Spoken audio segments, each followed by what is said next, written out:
We are back in the stream, back with Bournemouth FC. Of the game, I have already played a few matches, about 9 matches in total. We are currently sitting in Monday of, I guess it's December, right ahead of the transfer window. In the last 9 matches that we played offline, I had about 4 wins, about draws, uh, not counting the friendlies. That's 4 wins, 2 draws, and 3 losses. Pretty great results considering we were the relegation favorite according to the media. So in those last 9 matches, I tried this asymmetrical, added a bit asymmetrical touch to our 5-1-2-1-1 formation, putting out Ryan Christie a bit deeper, taking down this additional striker. We used a pressing forward, and finally, we just made our defensive midfielder into an anchor midfielder. So that's all we did in the course of the last 9 matches, and that brought us some significant results. Actually, we actually got to secure a win against Liverpool, who are currently topping the league in front of Manchester City. In today's match, we are about to play Chelsea away from home in the Stamford Bridge. Currently sitting at the 7th position. Chelsea is currently doing a bit worse than us. They are sitting in 11th in the table. If you look at their recent forms, they have actually been in a run of 4 consecutive losses: 2 in Premier League, 1 in Carabao Cup, and 1 in the UEFA Champions League. So they will be looking to get back their brilliant best with us, and we will be looking to keep them at bay with a we are actually we will be looking for a draw in this match. That's the best we can expect to do. We're going to play Fredericks, who is, I guess, a bit better, should be a bit better than Lotumba in dealing with the fullbacks. They're obviously going to play Sterling up there, and we don't want that.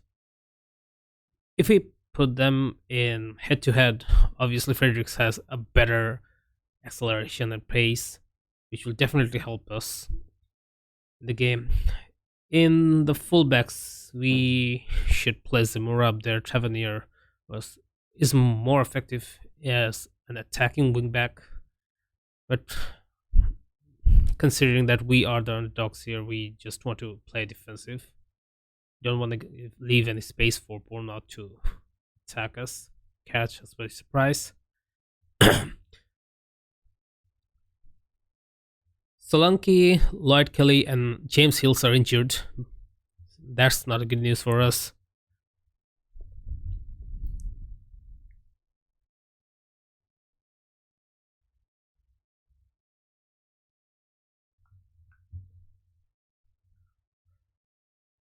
In fact, for the last few matches, I actually played Joe Rothwell up front as a pressing forward. Not his best suit, but actually, if we look closely at his attributes, he is quite a natural forward, other than a few attributes which I would have liked to have higher stats over there. We'll also be looking to strengthen our midfield here with Billing as an attacking outlet. Maybe keep Lerma a bit down there and Cook as a deep lying forward.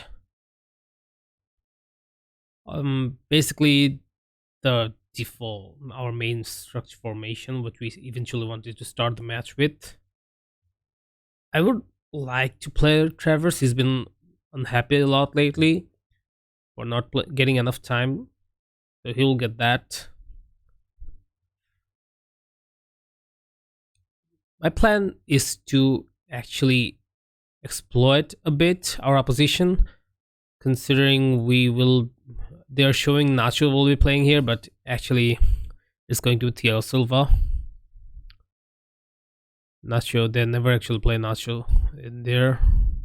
Or maybe they will, so I guess I'll just put put someone a little bit pacey.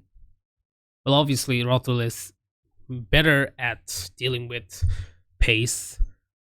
However, we're going to go with Jamal Low in there. In defense, we got it all covered. In attack, Brooks will be dealing with most of the challenges. I would actually prefer Christie up there. He's better in big games, just for that reason. And I think we're settled for now. Do they have any attacking? If there is, I'm going to play Lerma up there as a halfback. So we're settled for the match. Let's head to the match screen.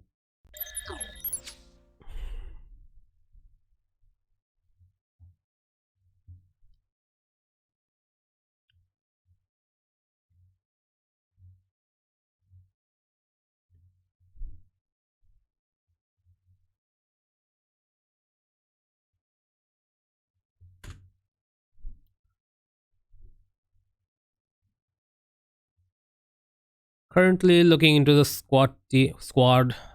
Obviously, they are playing Thiago Silva up ahead. No surprise there. Aspilicueta up in the left side of the pitch, who we are actually going to plan to exploit a bit. He is slow. He won't. I'm guessing he won't be heading up much ahead of the pitch. Sterling is going to be actually going to cause a lot of trouble up there, so I'm going to mark him a bit strongly. Go hard on him. Mason Mount, really don't know what to do with him. Just going to leave him as it is. We are going to mark Havertz a bit. Ziyech can stay on the wide side. We don't want him getting in.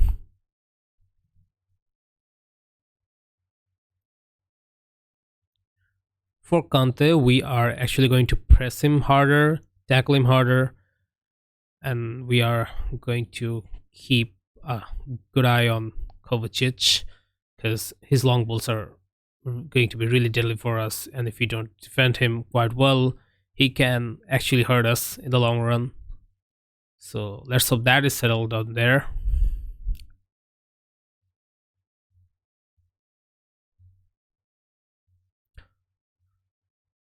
With Zamora, I want him to get high on the pitch. 8 Tavernier down there, but we don't want 2 wing backs, so let's try having underlapping runs. So Billing will go down there. Christie will follow shortly. Cook will be in charge of defensive runs. I don't know. Zamora, if I switch the play down there, play a little deep lying playmaker and defensive role,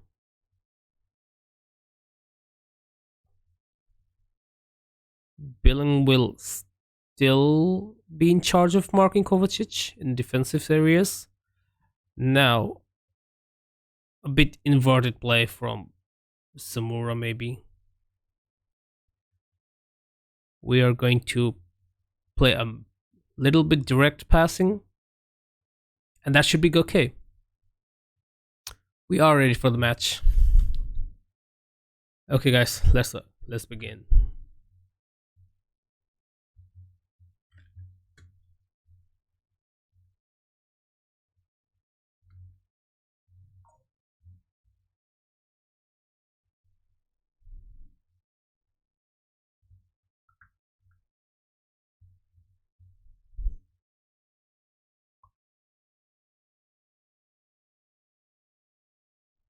So, about the title of this video today, the controversial, obviously the controversial takeover of our club.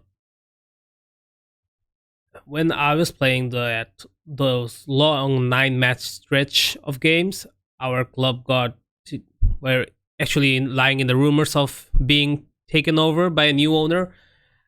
And finally, after 2 matches there, we finally got a new owner, and that was Josep Maria Bartomeu. Yes, you heard it right. The manager, the previous owner, the chairperson who was in charge of Barcelona. Um, Obviously, not good news for us if he does the same in Bournemouth. Uh, I was actually expecting a good injectment of Crash when he joined us. That's a good goal, by the way, good header.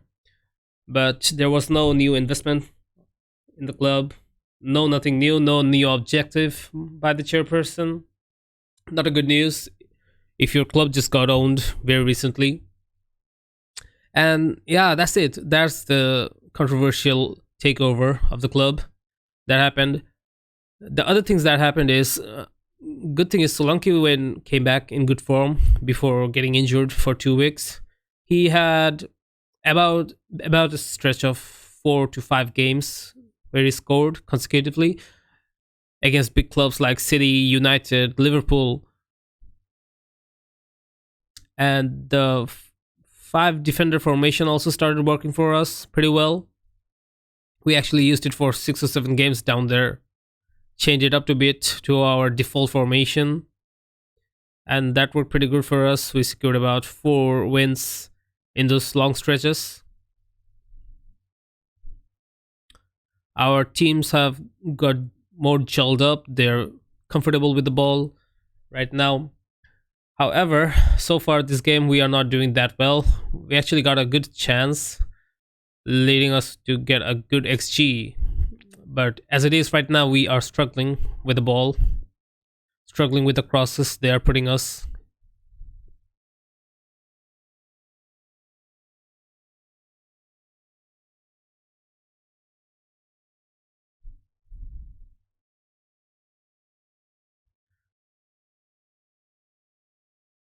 I don't expect Jamal Lowe to do much. He was in the bench, in the reserves actually for a long time. So far for us, Solanke was playing all the match and recently got injured after the World Cup break.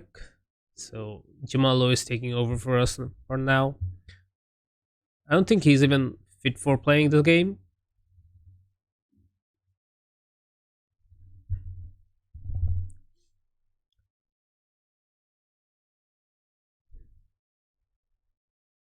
Also, we're not doing that badly. It's 23 minutes and we only faced 2 shots from Chelsea, which is just a little less than what I would have expected from them. But they're in a losing form. We shouldn't forget that.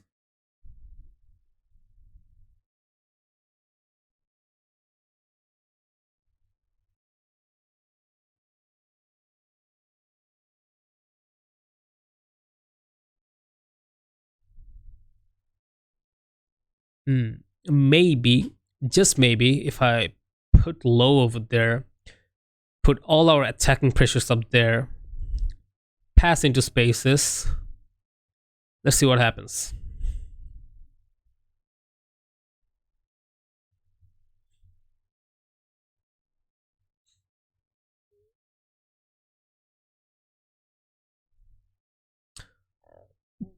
I'm hoping Low will possibly be able to beat Thiago Silva out there. If I put him as an advanced forward up there, he'll make runs just like that. He's currently going against Thiago Silva, but couldn't find a way to cross the ball. That's okay. Hopefully we'll get more runs like that. The plan is to outpace Thiago Silva and Azpilicueta, both of them, on that side of the pitch. And if things go out as planned, we'll get a few more chances. So far, we didn't have much of a struggle in finding chances in the attacking third, but the problem our attackers were facing was that they were not clinical enough to execute all of them. So we were left with a huge amount of XP, but not many goals in the process.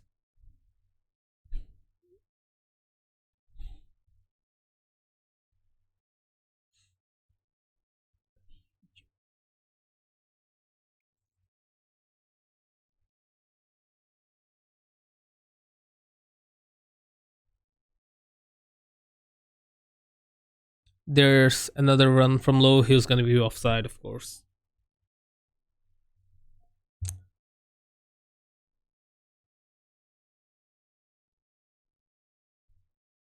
We don't want to concede more set pieces. Obviously, the first one actually led to us conceding a goal, but they are leaving a lot of wide spaces up there. I guess to mark all the overloading players up there. So what we are going to do is we are going to slow it down a little bit, maybe go on and play a bit of less pressure. Let's see how it plays out.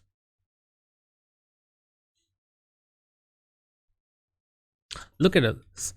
Three of our players, Billing, Low, Christie, overloading that side of the defense, and there's Tavernier, a bit isolated, but in attack, hopefully Zamora will come here, pass, get into inverted positions, and Lerma will help out a bit.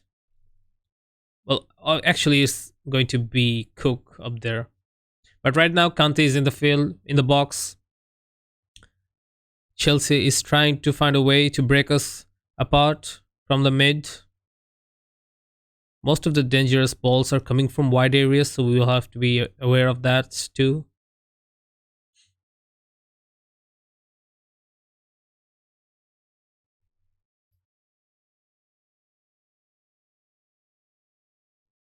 Now, James finds a way inside the box, and we have somehow scrambled it, but safe ultimately.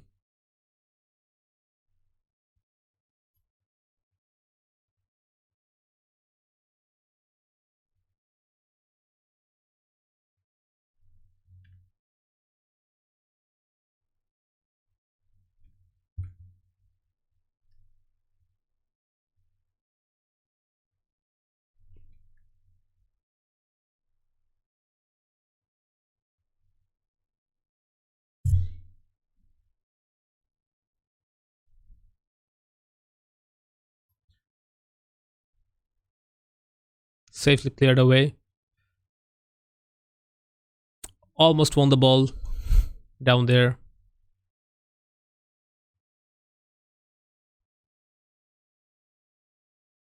Travers nearly messed it up in our defense.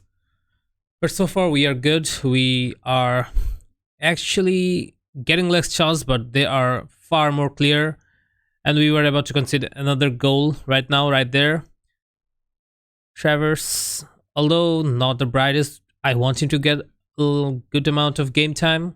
He's going to be the future number one for our team.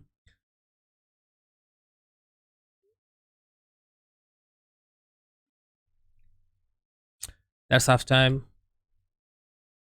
I don't think I'm going to make much of a change, attacking change.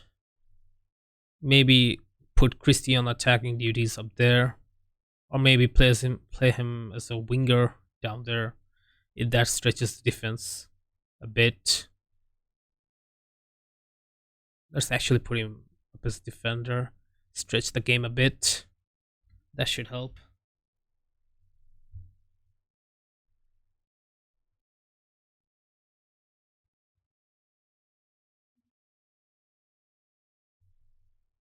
My only chance in this game is to outpace Aspilicueta and Thiago Silva. If they are getting substituted, then we'll have to look for a different approach. But hopefully, just hopefully, we will be able to see something out of this.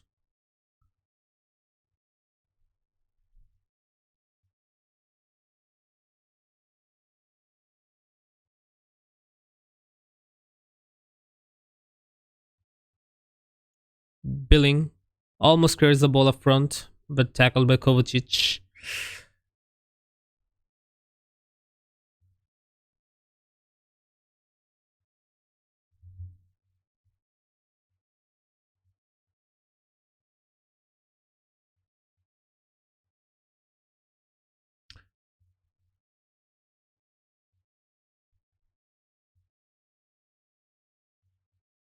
ZH gets the shot, blocked effectively by Zamora.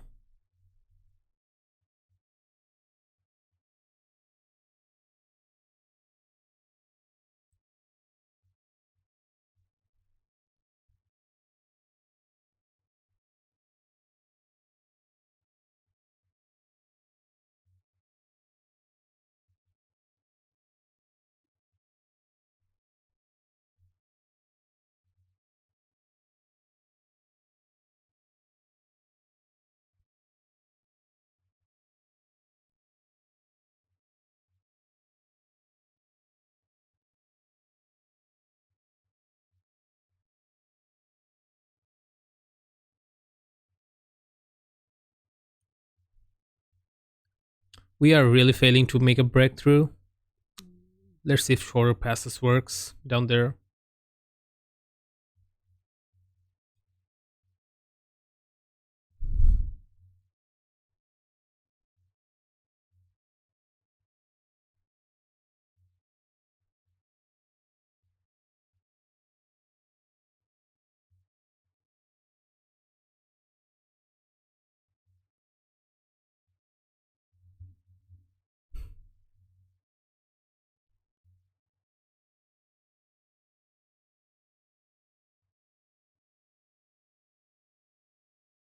Christie with a long ball to low, who is going to take a shot but is going to only go wide.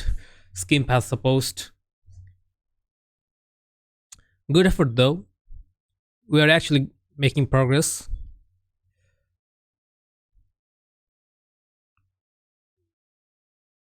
Fredericks crosses the ball. Cook, Zamora. What a save by Mendy. Out there.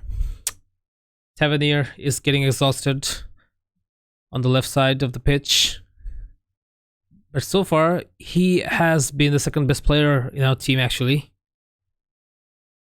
Both of them in the wide areas. Zamora, Tavernier, they have been doing their job perfectly up until now. But I don't think I can keep Tavernier for too long. He'll eventually waste out. And I surely don't want him to get injured again.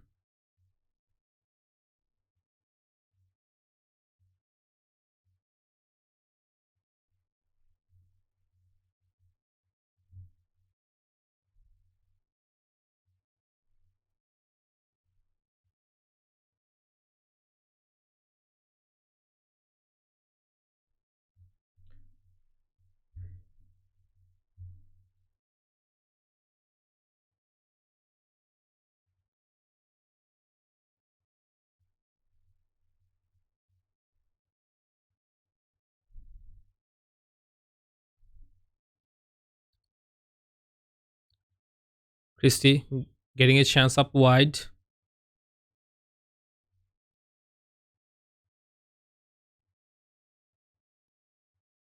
Christie with a free kick. Senesi puts a header. It's close, but not enough.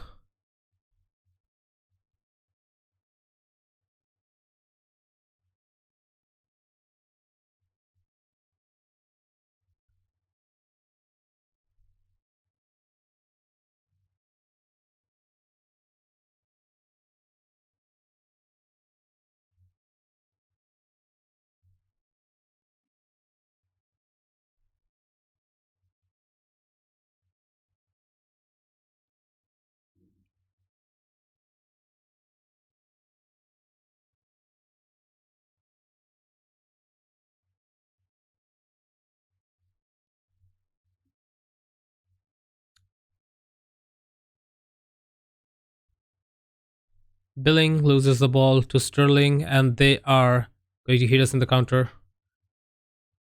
Poor run by Havertz, but Chelsea are still on attack. We don't really want to end their misery right here. At least a draw will see us inside the top table. Let's see. Tavernier had a good game, but he's not going to stay with us for much longer anyways. Anthony going to play a little inside. Maybe put Zamora up wide. Test him a bit. Then I see Lerma. I want David Brooks in place of Christie. Hopefully he will run a bit. Again, not many options out there.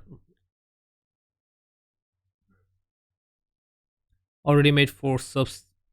I'll keep 1 for Latomba. Hopefully he'll make some ongoing runs. There we go. We have to steal a point here, guys.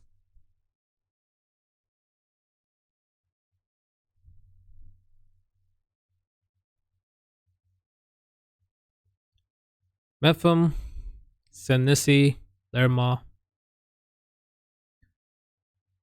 Anthony plays it wide to Zamora.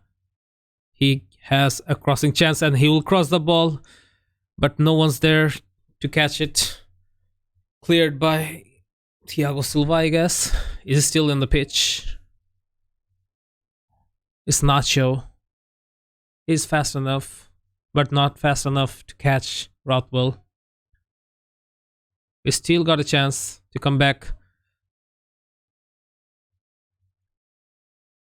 Mepham wins it.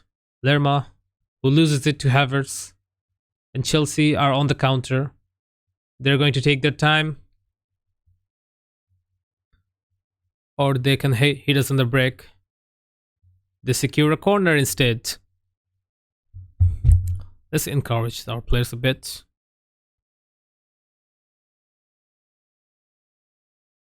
Nacho with a glancing header.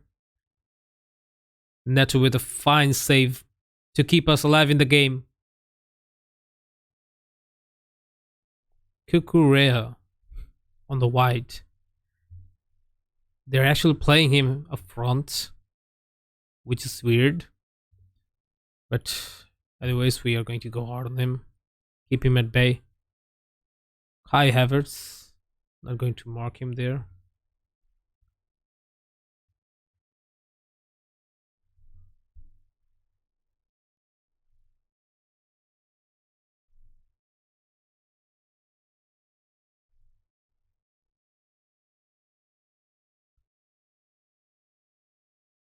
We didn't get a penalty right there.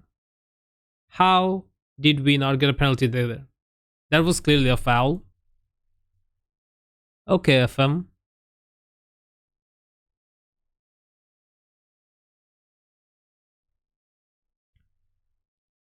For some reason, Jorginho is not getting marked down there. We want him specifically marked. We also want to hard tackle him. Show him a weaker foot if he has any. Left side of the pitch. We're not going to go there on Conte.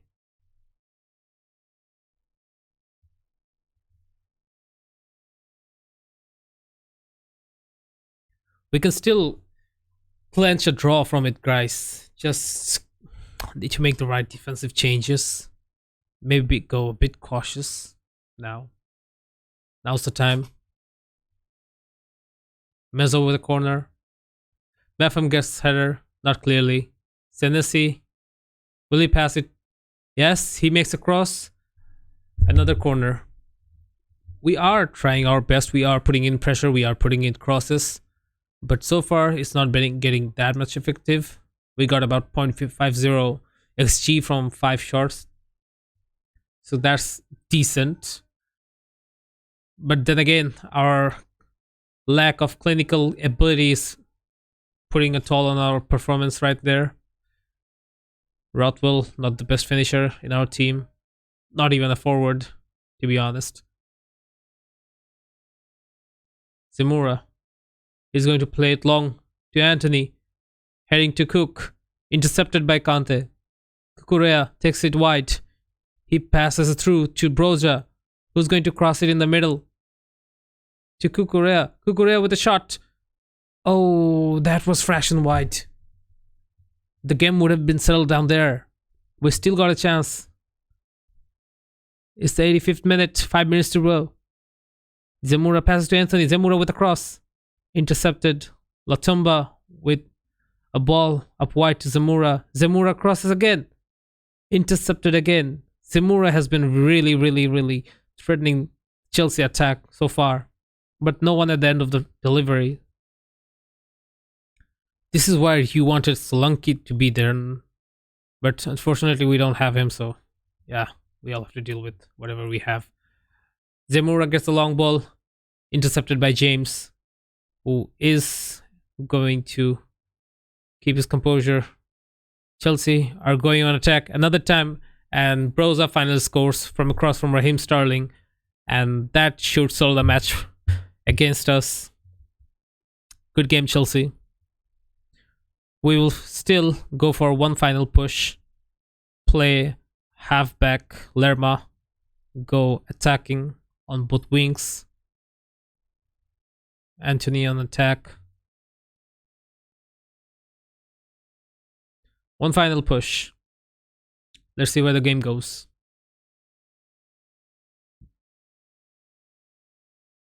We'll probably concede another goal or something, but one last try to salvage the game. Salvage something out of it.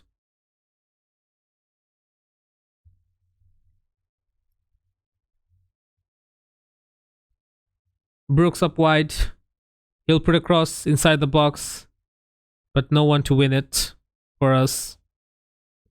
Now Chelsea are going to make an attempt, but we win the ball up there. Rothwell tries his best to keep the hold of the ball, but makes a foul in the process.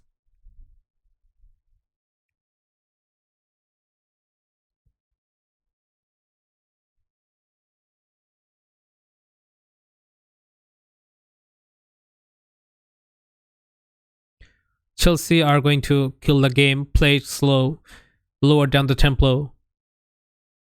But we are going to win the ball.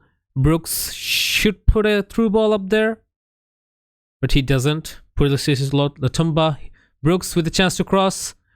Nobody at the end of the cross again. Once again, this game has been really frustrating for us. Anthony with a cross, and again the same result. As I was saying, really frustrating for the attackers. There's nobody inside the box to win the balls. A lot of good crosses, but Chelsea were the better team there at winning the ball. Lerma with a chance to cross, intercepted by Sterling, and Chelsea are now going to hit us on the counter, but not for long. The match is ended. It's Chelsea 2, Bournemouth. Wait a minute. There was no goal? Wait, hold on a second. Did we not consider goal right there? Is it 0-0? Oh my days. I thought we at least considered 2 goals right there. I was actually defending my team. What? What just happened?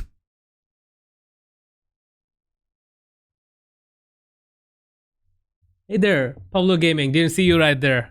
Was really invested in the game.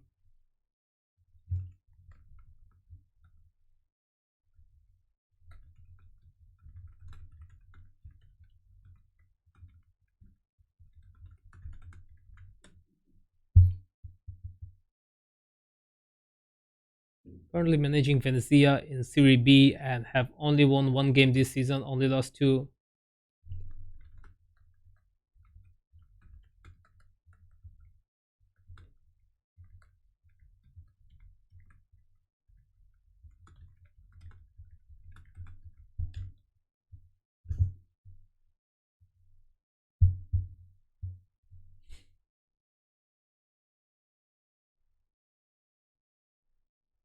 So what you are saying is you are in Serie B, only have 1 game this season, lost 2, but still drawing isn't going to help. So you are in a tight situation, I get it. But I can't really give much of an opinion if I don't see your save. So Pablo, if you are still there, do send me your save file or give me a much detailed explanation of what you are going through so that I can help actually.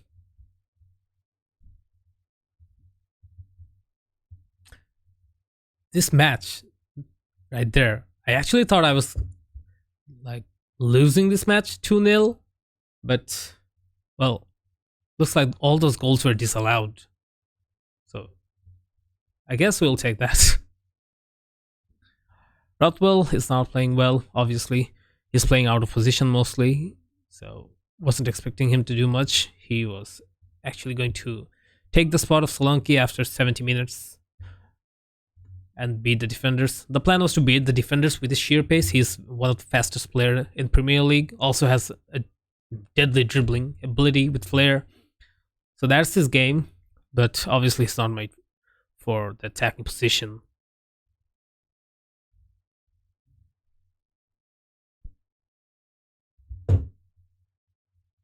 I really need another laptop to keep an eye on the comments and chats because whenever you guys are like chat texting anything in the chat, I can't see it because I have one monitor. So this lack of another monitor just don't let me see your comments on. I just realized you just commented, and well, I guess I was too late. That you do about it.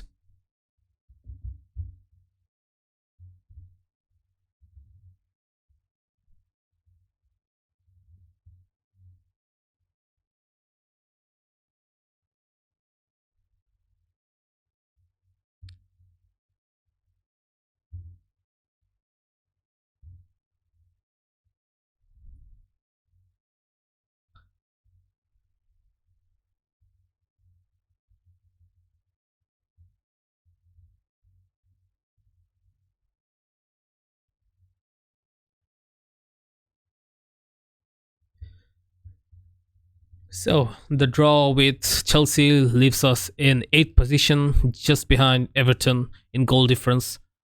But we'll be really happy with that performance. We were destined to stay in the relegation zone, destined to be dropped out in the championship.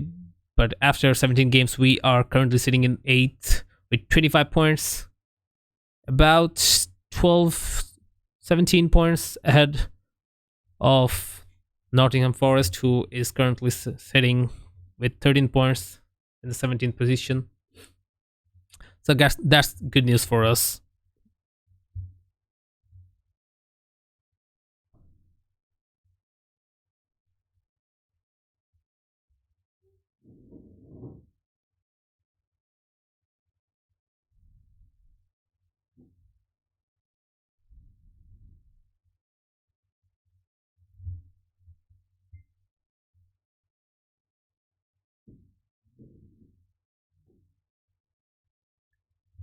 So another piece of advice for Pablo, he's playing with Venezia.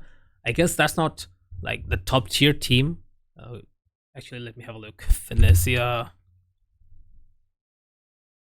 they should be a bottom league team, bottom tiered. What does the media prediction says? So they are a recent team, as far as I can say. They were in Serie B for quite a long time, but got relegated from Venezia Football Club Italian Serie A 20th.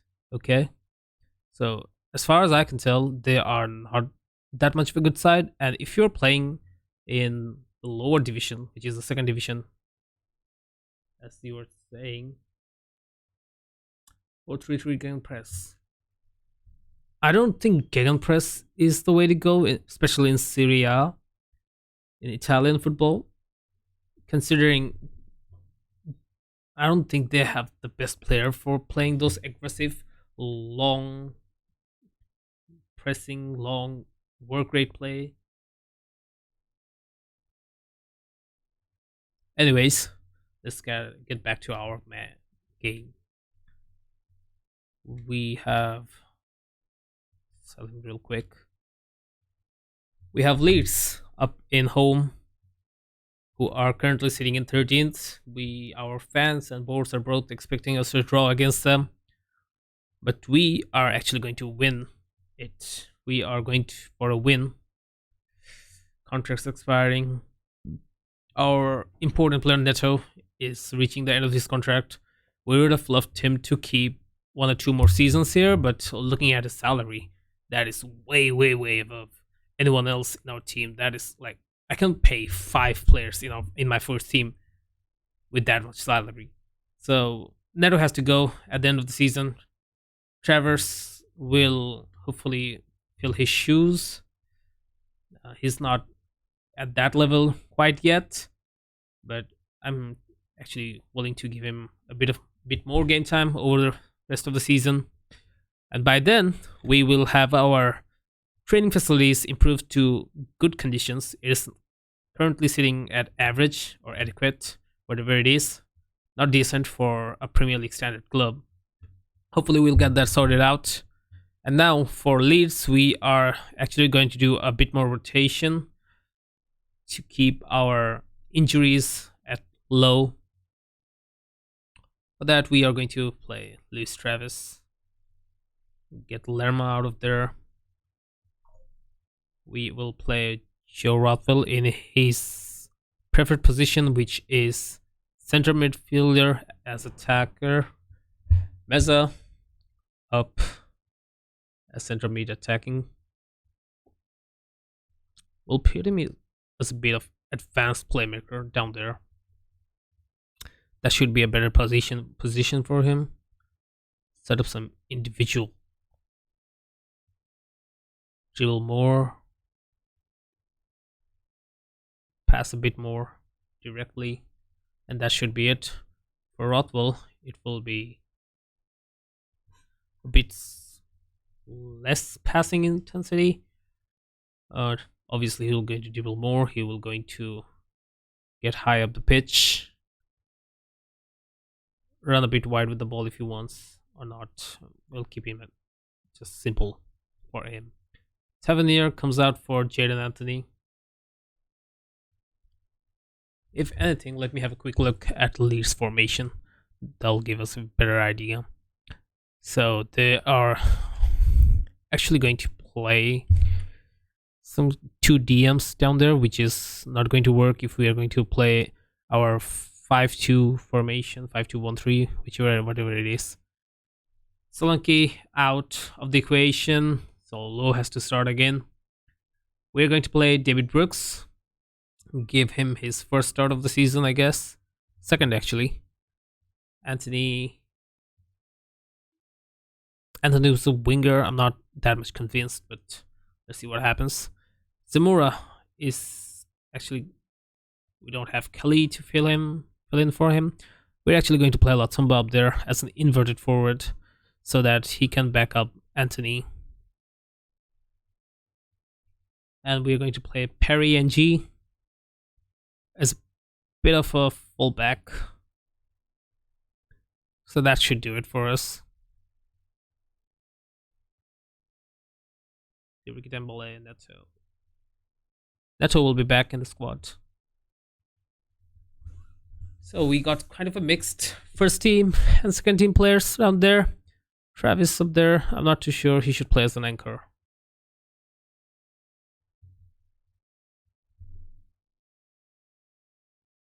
Okay, so that's that. Keep it personalized.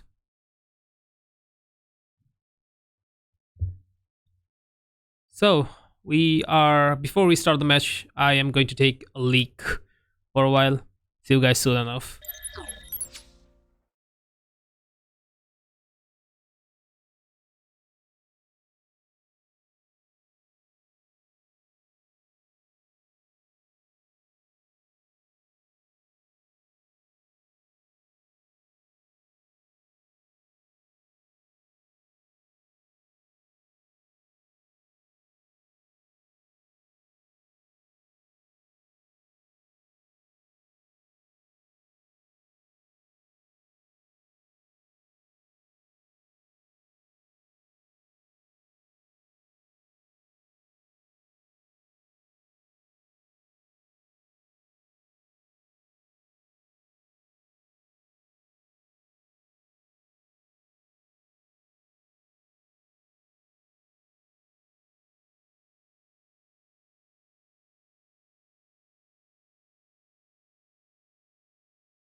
And we are back to the game. As I was saying, we don't have players. We are not going to risk many injuries down there. Keep police traps in there. We have about 4 players who are risking high injury risk. Senesi, he deserves a break. So far in the season, Senesi has been the only player who has played almost all the matches, if I'm not wrong. So if you look at his stats, he got to play 16 matches, and we played 17 matches. So that's one less of all the matches he played for us. He deserves a break, but unfortunately, we don't have the 2 options we had for center backs are gone, and Stephens is not really playing for us. He's not fast enough, and if you're not fast enough in Premier League, you are not gonna go that far. So hopefully, we are going to get rid of Stephens. Once the transfer season opens, we will have the option to terminate his loan back then. Other than that, we are ready for our next game. Bournemouth versus Leeds is the home match everyone's been waiting for.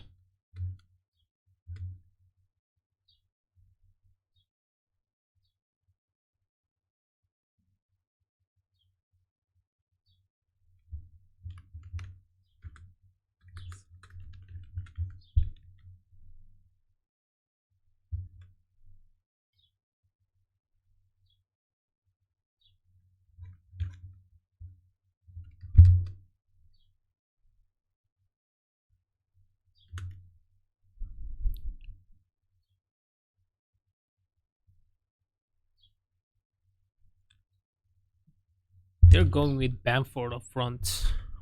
Hopefully, we won't have much of an issue with him. But what we need to be looking after is Brendan Aronson.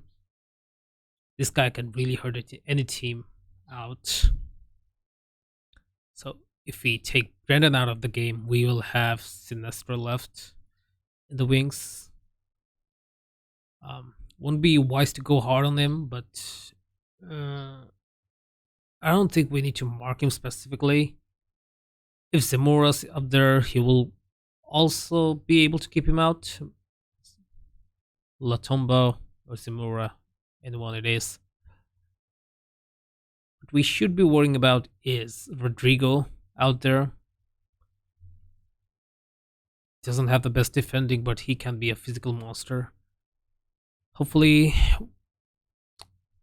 NG will be able to keep him out of the game. I'm not quite sure about him. Let's show him some weak foot. Going on hard on him won't be the best of decisions, I'm afraid.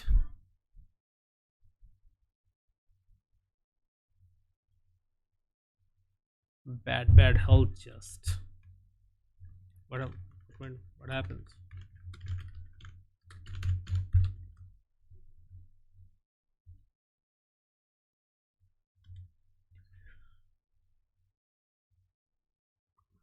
Now, Tyler Adams, he is a solid player.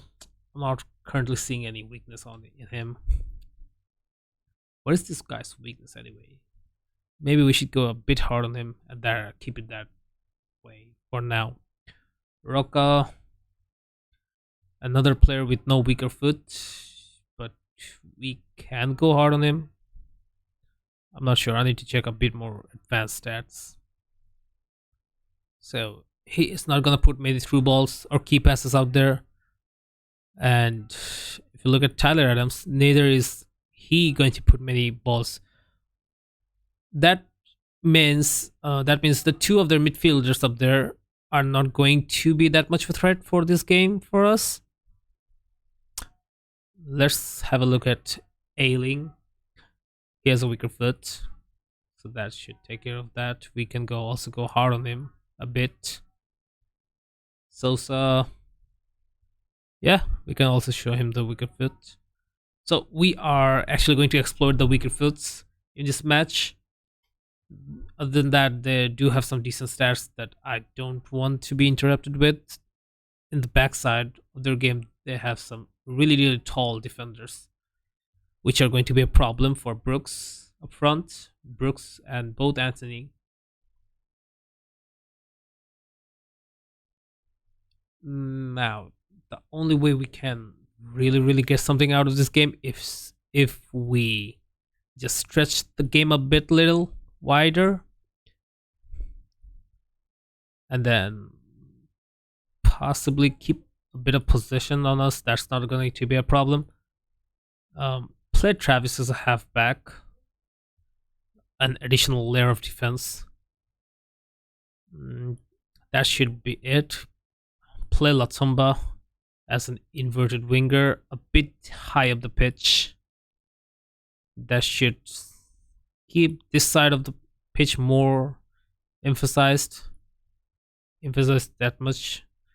And Brooks can just hop in anytime he wants out there with Rothwell exploiting that side. I think we'll play Brooks a bit attacking down there just to get something out of this game. And I think we're done setting up our tactics.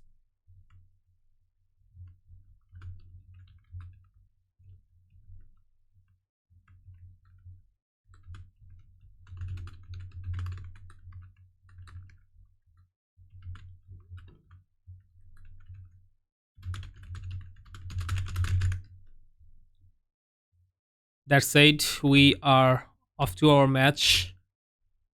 The one risk I'm taking right now is that both Meza and Rothwell are playing an attacking role, which can lead us to get beaten back if we're not careful enough. But other than that, let's see how the match goes. Meza is carrying the ball up front and he has been fouled.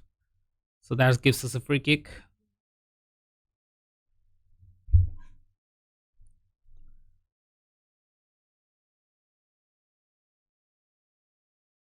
Anthony wins the ball. Latumba going inwards in the pitch. Travis with a long ball to Brooks. He's going to shoot. And that is going to be the first corner of the match. Let's actually go to the intermission.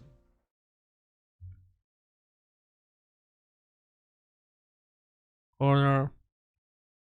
Rothwell takes it wide. Meza makes a cross. Koch heads it. And Leeds are fumbling in their defense. Let's pause it a bit.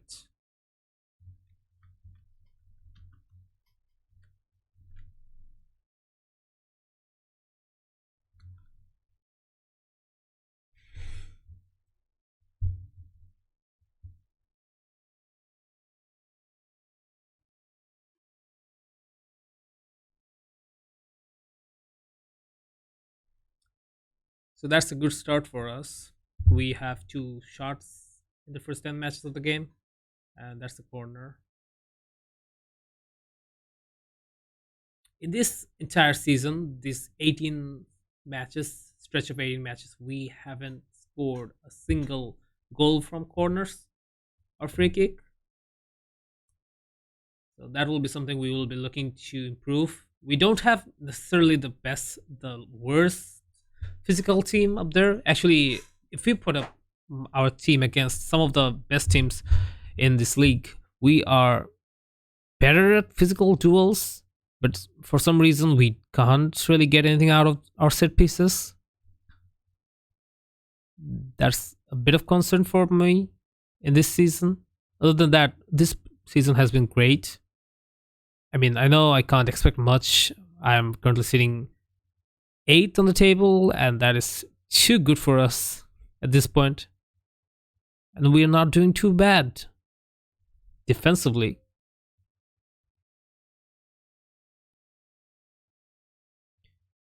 Anthony goes wide, runs with the ball, puts it to Latumba, who is going to cross it to no man's land.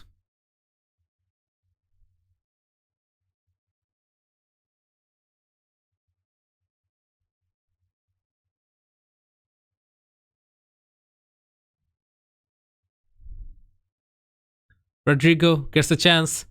Shots. Wow. That was awfully easy for Rodrigo. Sinistra. Sinistra. What was Rodrigo doing anyways there? He was supposed to be there anyways. So if that's the case. Where's Rodrigo, by the way? Attacking mid left. Mark specific position. I want him to mark specific position, so that will be AMR. Right side of the pitch. AMR. Mark Tider. That should take care of that.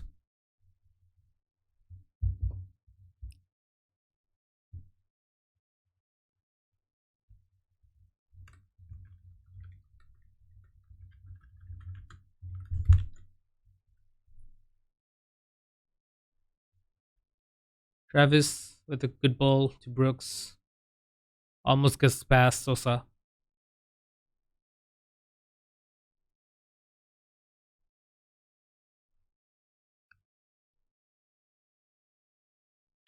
I'm really frustrated how ineffective Lowe is up front. He's not doing much when we are off the ball, but he's also not doing that much when we have the ball in possession. So I'm actually looking to sell him in this transfer market.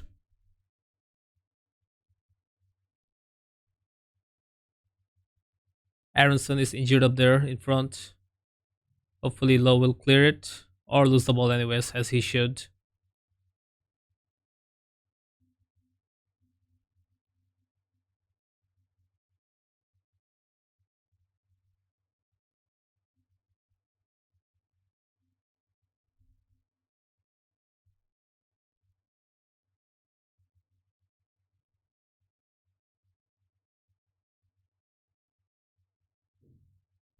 Sinestro gets a chance up wide.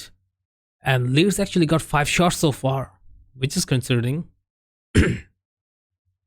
So NG is never going to catch him. Up, Latumba. Rothwell. Brooks can play a bit up there. Maybe play a bit of risky shots. Up, low. I'm not convinced with his pressing forwardness. So I'm going to play him as an advanced forward. See what that brings him.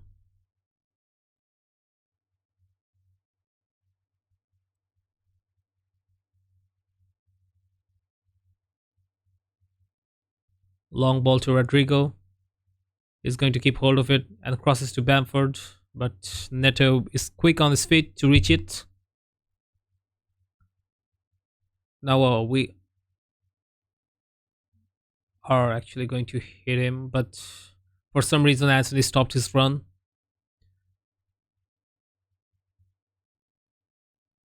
Rodrigo gets past Latumba, and Anthony was quick to challenge him, but was it inside the box?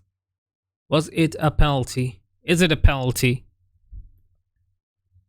We're about to find out. Penalty review, and it is not a penalty. We were barely saved down there.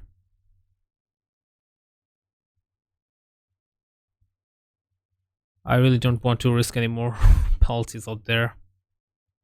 We are actually going to go safe from now.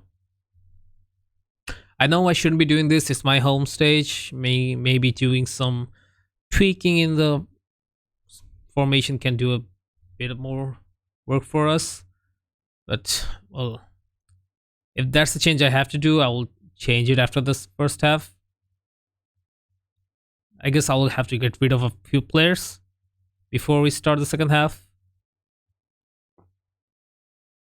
So far, this strategy is not working for us.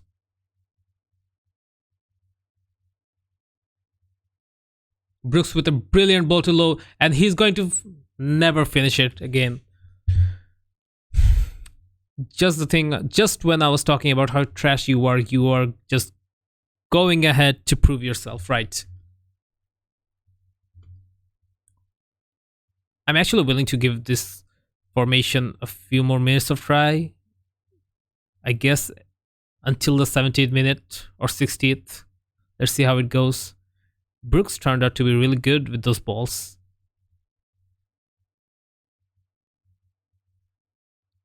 Rothwell with a great ball header. Meza, I don't know who he was looking up in that place, but what a poor pass. And Bamford gets the ball.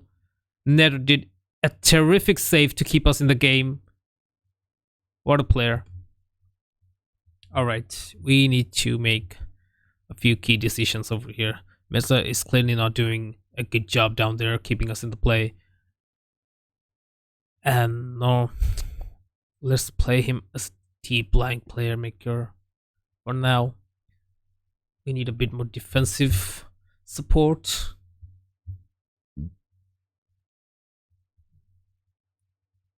Travis loses the ball to Bamford, gains it back, plays it out to Brooks on the wide side.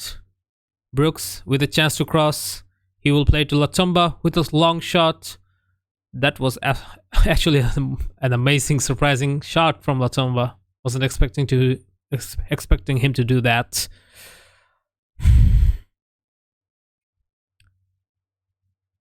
Tennessee plays it to Latumba. Meza plays it back safe.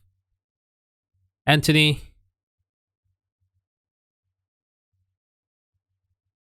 Anthony with a long ball. Reaches nobody. And Sinestra initiates the attack. Latumba wins it back.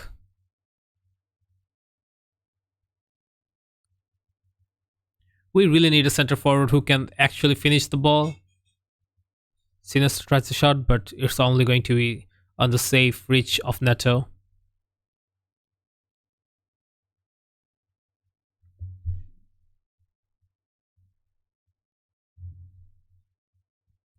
So far, trying to stretch leads has not been a successful play. I think it's about time we make the changes necessary for this. So Brooks is actually going there, low, playing a bit attacking. I'm going to play Meza. Rothwell can just sit out the match. Play Billing up there. Lerma would be a better option. Cook will be the anchor. And there's about 2 changes we made already. Mefum as a wide center back. Jack Stephens as the center defender.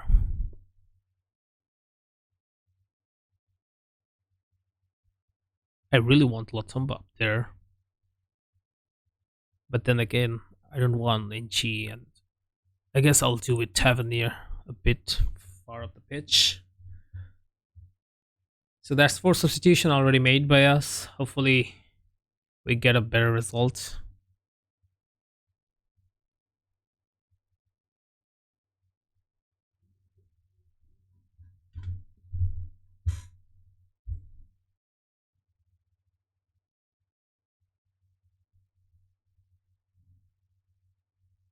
These are also the better players of the crop.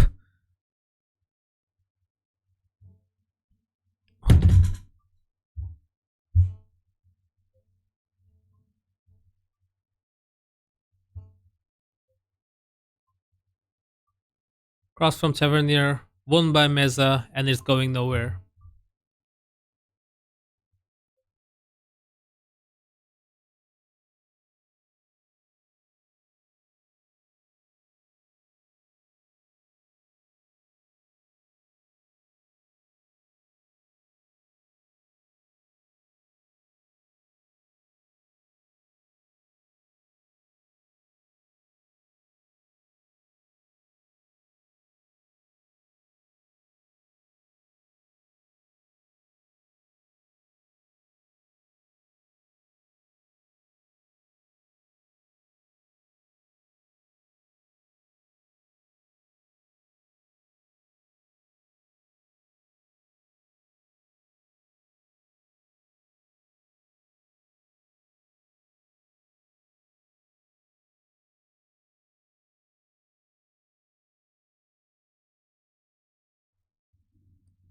All right, we are back again.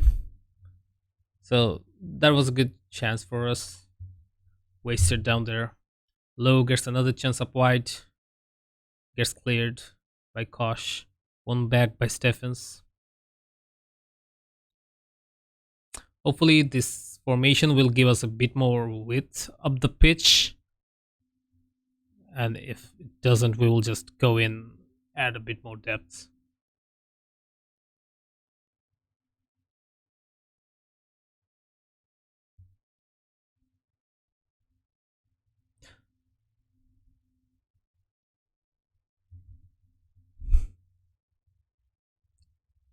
So I have made a mental list of the things we need to do from up here. We need to actually improve our attacking, finishing, all the things in the final third. Then we'll be working on our set piece routines. Those are our priorities. Sell the players we don't need.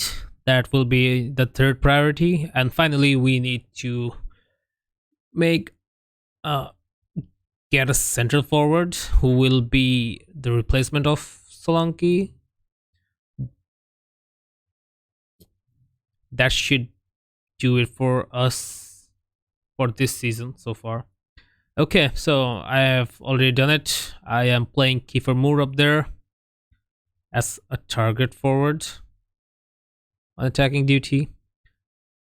That means Meza can go run with the ball up front. Tavernier can also put some forward runs. We want a lot of crosses in the box. Cross more often, cross to the target forward. We want as many crosses we can get to the target forward. And that's the plan so far. Put in long balls, long crosses, anything we can get to reach Kiefer Moore.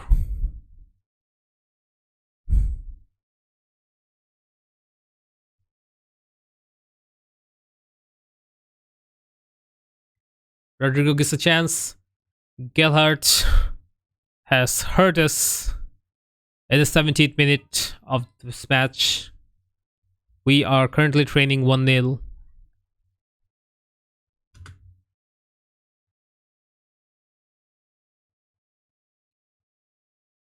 Hey there.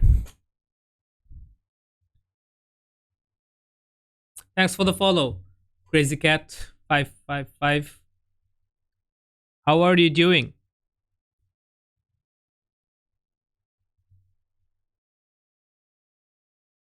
Stephens with a long ball to Tomba. He will lose the match and Adam Forshaw comes in. I think we need to make some tactical changes up there as soon as we can. Dribbling. Click.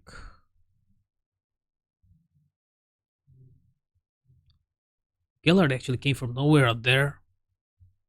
I thought Bamford was still in charge of the attack, but clearly he was substituted way before.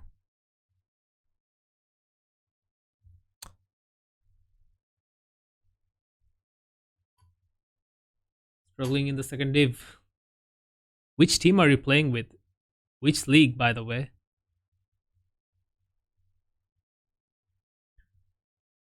We need to make a bit change with Christensen down there. I think so far Koch.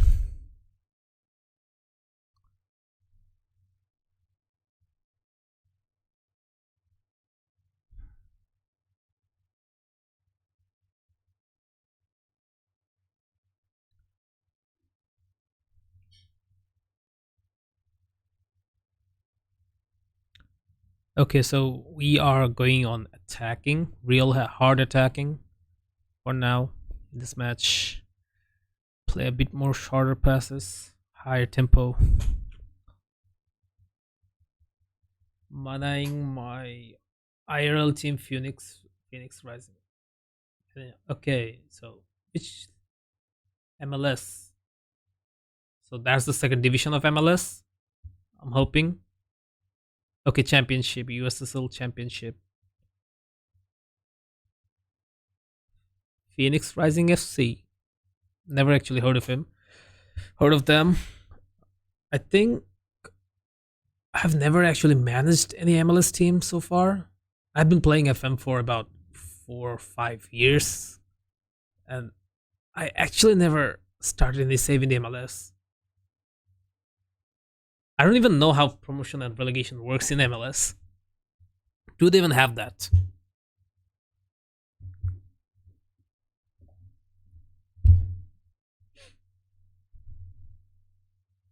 Okay, so it kind of works like NBL.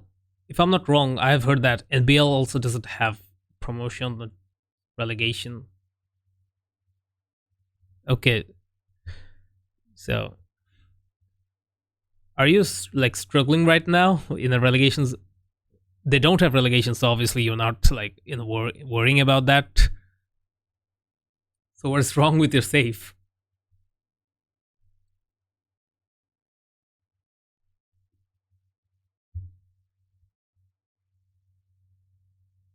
Oh, let me guess. You are new to this game, then I guess. Which country are you from, by the way?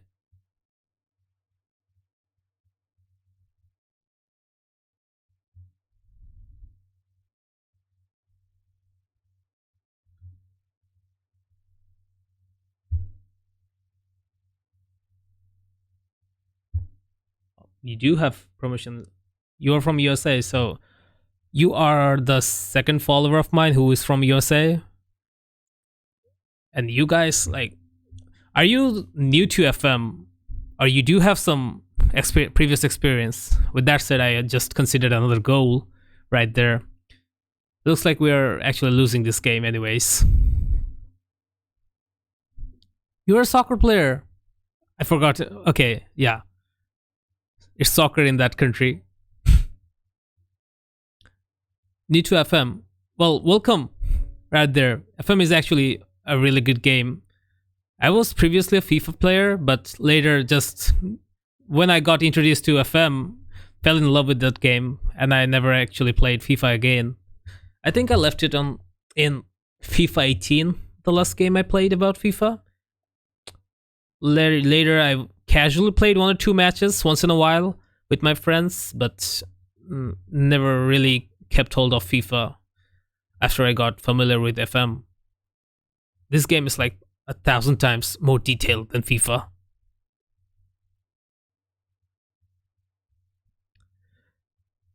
Well, that's great news.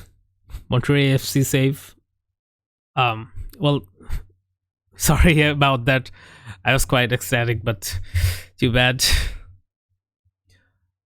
In this save with Bournemouth, we are currently sitting 8th.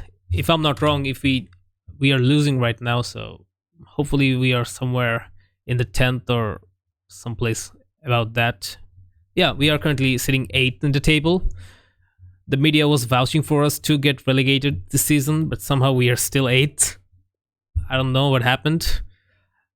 A majority of our squad is injured from the start of the season, but we're still doing great so far.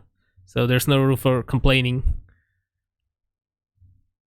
As it is right now, we are losing, and nothing's going to seems to be working for us right now. How's the weather back there in USA?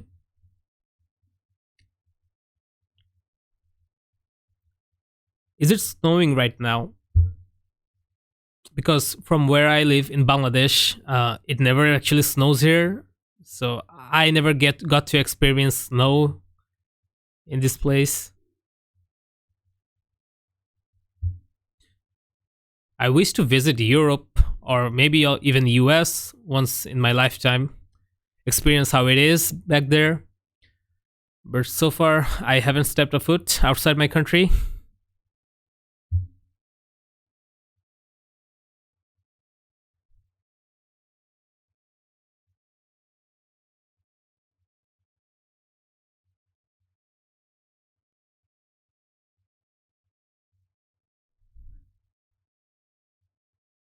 Arizona, so it's like climate of southern Spain or something.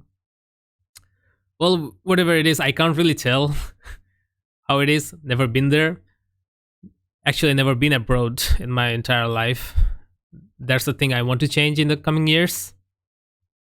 But other than that, my life is actually pretty good out there. And there, Kiefer Moore misses another chance. We are definitely losing this match.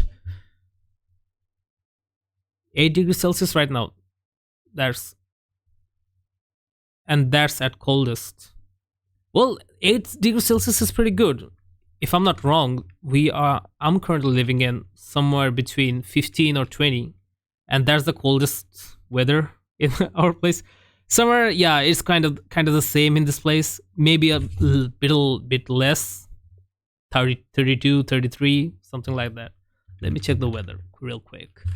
So, so it's currently 26 degrees Celsius in our place where I live, and this is winter. I've been shivering really bad since last night, and if I it's 12 and noon here in Bangladesh right now. Okay, yeah, you should come visit this place. It's, I would say, decent place to visit as a traveler. Not a good place to live, by the way. Would never recommend. But for travelers, it's okay.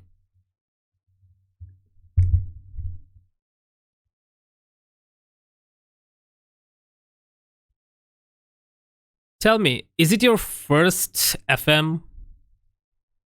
Like FM 23 is your first FM ever game? Or did you play FM 22, 21, or some sort of that games? Yeah, Dhaka is like the capital. I live in Dhaka. Oh, that's great. It'll take a few, I guess, weeks to get familiar with the game, and after that, it's just fun.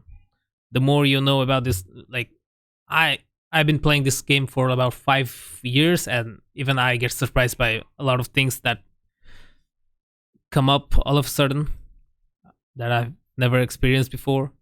So this game is fun, actually. Felt I understand tactics well in preseason, but the rest season has been a diff level. Yeah, preseason is very easy. Like, you play some really weak teams, or even if you play the bigger teams right there, they don't really put much of an effort, and so it's kind of easy to win.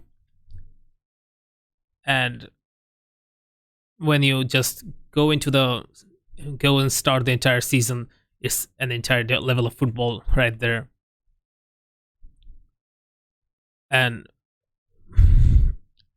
it's MLS. I don't really know much about MLS, so I don't want to make any statement about it. I'm more of a championship guy in the Premier League. My specialty is on championship.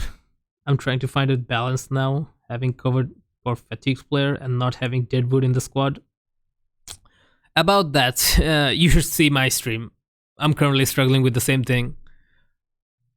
My main squad, which is about 50% injured players, and the rest are at a very high injury risk right now, and the rest are just Deadwood.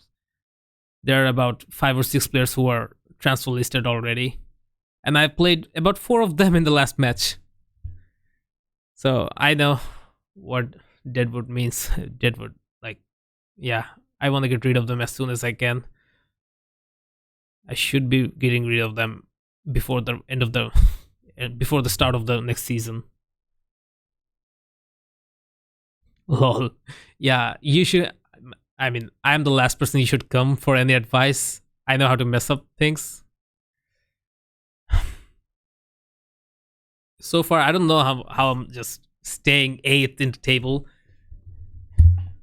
In fact, if I'm not wrong, I'm still ahead of Chelsea right there. Chelsea is currently lying on 13th, and we are ahead of Chelsea somehow. We even secured a draw against them a few matches ago.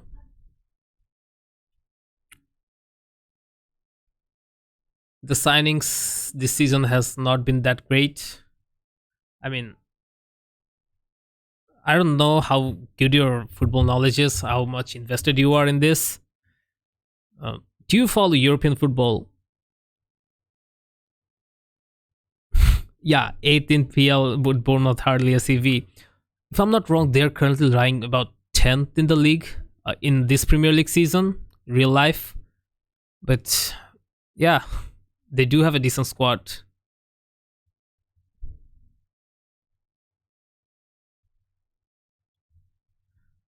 In this save, my team got a takeover from a new owner, actually a new chairperson who was previously in charge of FC Barcelona. He was in the middle of a lot of scandals and all that, got kicked out of the club. And if I'm not wrong, he's currently in jail too, but somehow in this game they are the new owner of this club. So hopefully they don't mess it up in here.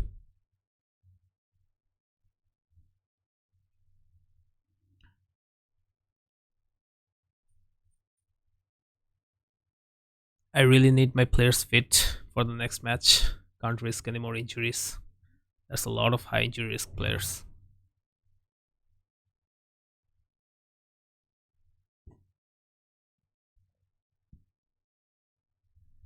So I'm going to give them 2 days of rest before the next match, which is against Nottingham Forest. Currently lying in the relegation zone. Hopefully we'll get a win in this match. Our fans would be hoping to get a win. And we are meeting them in 2 days' time. So that's that. Barely any time to get rest. I'm getting more injured player, that's for sure.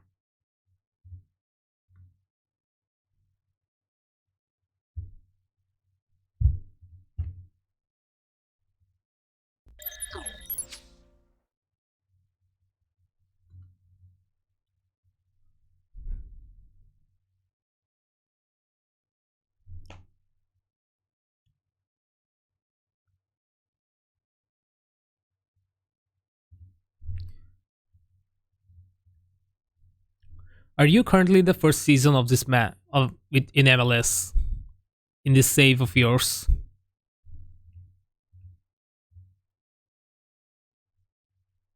We are clearly avoiding relegation. In fact, we can easily avoid a relegation battle. So that will give us absolutely nothing. This board is not willing to spend any more money on us. Okay, this can't get any worse, guys. I used to watch a lot more these days, usually just Champions League, Arsenal, Lyon games, teams alike. And so you're following Lyon. They actually broadcast League One in the US. It's really hard to find like League One matches in Bangladesh. They usually just stream those PSG games, and that's that. I'm a local team, the one at Sheffield. Okay, Phoenix Rising is a local team from Arizona. Yeah, still in first season. We're picked to be just outside relegation zone, Bournemouth mid-table. My sister lived in a village near there for a while and got me here. Oh, so Lyon is the place. I actually like Lyon a lot. They produce some amazing talents like Hazard, Benzema, Giroud. Giroud, if I'm not wrong, Giroud was from Lyon too. Like they brought out some serious good players in world football. I think there's a player named Hossein Awar there. Let me have a look. Is he still in there? Awar. I don't even know how to pronounce his name. Yeah, Hossein Awar. Yeah, he's still in Lyon. That guy is. That one guy used to be a beast. Had better stats in Football Manager 21, 22, and all those games. Still decent. Still Premier League quality. But yeah, they downgraded him a bit. So Hussein Awar, the only player I think I know about. Haven't been following French league a lot. Used to follow them during when Zlatan used to play in PSG. Then Marseille was actually good back then. Yeah, lately I haven't been following League One that much. Not even Bundesliga. Laka is back. Okay, Lacazette came back. Let me have a look at this entire squad actually. So, well, if you look at the players, Jerome Boateng is there. That's the name I know. Tagliafico, World Cup winner. Okay, you guys got a World Cup winner inside. Wait, Tagliafico should be. Isn't Tagliafico an Ajax player? Or did he just recently sign for them? So I guess it was a recent signing in this save. That's another name I know. I don't know how to pronounce him. I'm not gonna pronounce his name. Uh, Hossein Awar, Ikambi, yeah, that's another good player. Lacazette, Musa Dembele. That's almost all the player I know about. He joined League One Club Lyon on 3-year deal for 4.2 million. Oh, so it wasn't about this save. He really joined it. Well, good for you. Oh, there's Tolisso, another player. I was expecting him to be like a Bayern veteran one day, but clearly he was not going to make it in Bayern. But you guys do have a decent squad. What's the current league's position? Olympic Lyon in real life, by the way. Olympic Lyon. Lyonnais.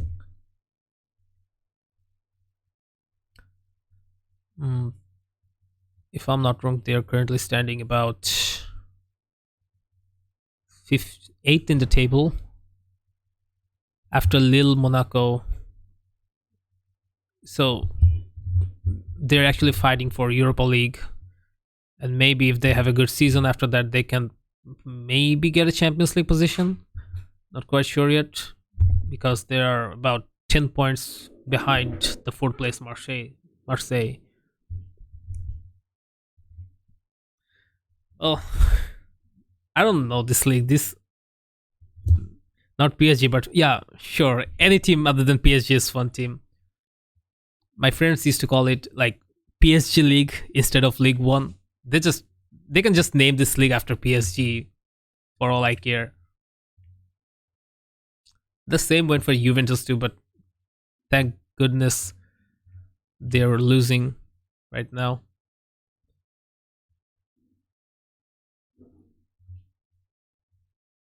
So we got an offer for Lewis Cook, and we're not gonna get much money out of him. So obviously, I'm not going to accept it. Yeah, Farmers League. That's what they call it.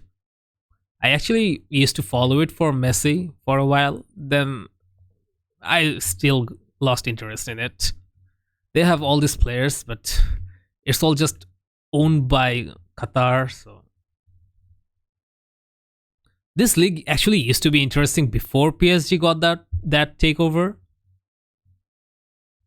I think PSG got a lot of exposure from that deal, but it kind of killed League One.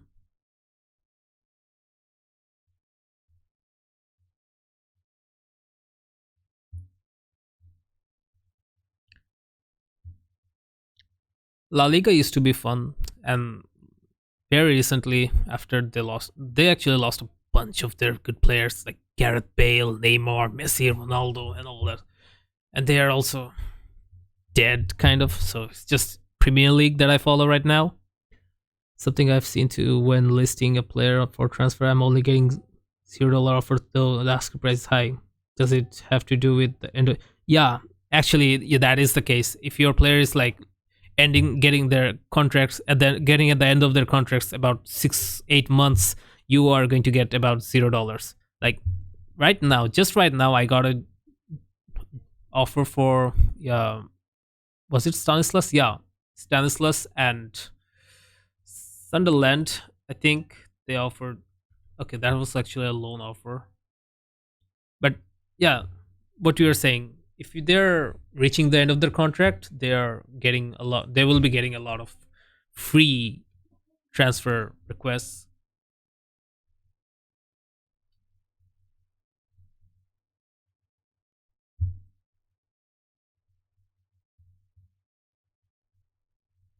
La Liga was so fun when Valencia had David Villa, Malaga had everyone. Yeah, I remember there was a time Isco was in Malaga. Then there was this old striker called Santa Cruz. Joaquin was actually young. He was about what 38, 37, and he was still young back then considered. Um Malaga was good. Then there was Villarreal. Villarreal was still fighting for a chance. Atletico Madrid was always like lying in the third position. They were just there, but not enough to beat Barcelona or Real Madrid. Yeah, football is kind of getting boring, I guess. Not Premier League, but all the rest of the leagues, they are kind of waning down in front of Premier League. Premier League somehow manages to keep itself exciting year in, year out. But the other leagues, they don't really have that much power, that branding, marketing, all that stuff going on for them.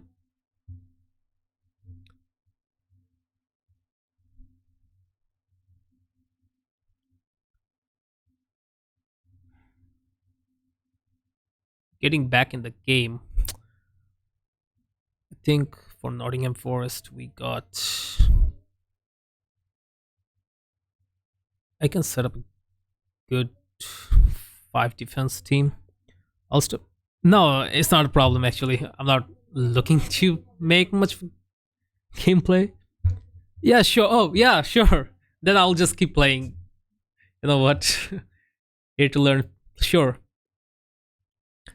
So what I'm going to make is, if I'm playing three-man defense, I want two wide center backs in the back. They will just stay in somewhere between the left back position and center back positions, both of them. And down there, I want Christie. My one thing you should keep a lookout on when signing players is that they have these two traits in them. The consistent performer, that means they are really consistent in every match, and then they enjoy big matches. So if it's a rival match or a really important cup match up there, they will not break down in pressure. They'll perform really well. So these are the stats you really want in your player if you're playing high intensity, high pressure games. And then Cook will play as an anchor defender. We're bringing back Phil Billing. Lerma.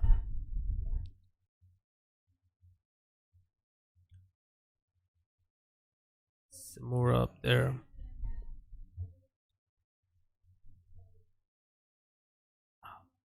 We still have about 10 days before we get Solanke, but I'm really disappointed at how Jamal Lowe played lately. What do you look for when making those decisions? Does the actual formation matter, or just player fit with the tactic? It's kind of both. I mean, I'm really familiar with the attributes the players have. I know what they can do if I put them in a position. Like, let's say Ryan Christie. They do. Just unsure about making modifications to out of the box formation. I mean, you can train them. You can actually play those players out of position. They won't be much comfortable playing there, but they can execute their duties if you can actually put them in those spots. Like, say, Ryan Christie right there. He can play in the right wing. He can play as a attacking mid. He has all the attributes necessary for that position. He also has familiarity playing those. He's really versatile. Okay, there's the entire thing. So Ryan Christie is versatile. He can play in the wing positions and advanced play positions, but he can also play, I think, in defense a bit. No, he can't play because he has poor tackling and all this. But he is not that familiar with playing attacking as a forward, center forward. But you can actually play him there, because if you look at all the attributes needed for a player like that, he has great off the ball stats. He has good anticipation, but so if you put through balls in the box, he can reach those. Maybe not as much as a natural striker, but he can reach those. He has the attributes. He has a good first touch. He has decent pace and acceleration. So everything a striker needs to sniff out a chance, to reach those through balls, he has those. So you can really play him, but he needs a lot more experience playing in that position, a lot more match experience playing as a striker to be natural in that position, to be more comfortable playing there. At first, he will miss a lot of chances. He will maybe make wrong runs, wrong passes in that position, but with time, with experience, he will be okay in that position. Yeah. So one way to know this, if you just select one random role over here, uh, Football Manager suggests all the best positions, roles in that positions your player can play. So if you just click attacking midfielder attack, Football Manager will highlight it all. Like the green ones are the absolute necessary attributes you need in that position, and the blue ones are just for that specific role. So it can change from role to role. Like for Enganche is different, for Shadow Strikers is different. For each role is different. Those are the recommended roles. The rests are just extra. So if you get a good understanding of which stats your players have, then you'll know where you can play them. Like I have this another player, Meza.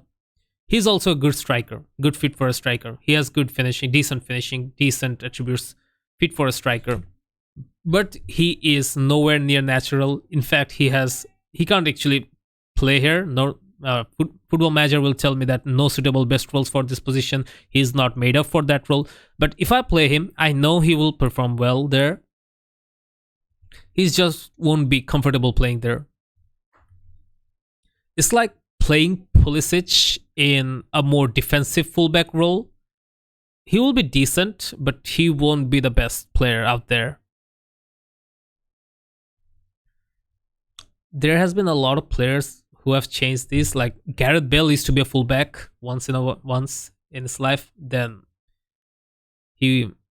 Ferguson thought he was better suited as a winger, so they had a change in position, and now he's a winger. Okay, so I think I'll play a target man up there with a floated cross. Now that is going to be my formation for this match. I'm going to go ahead, save it, and then proceed to the match.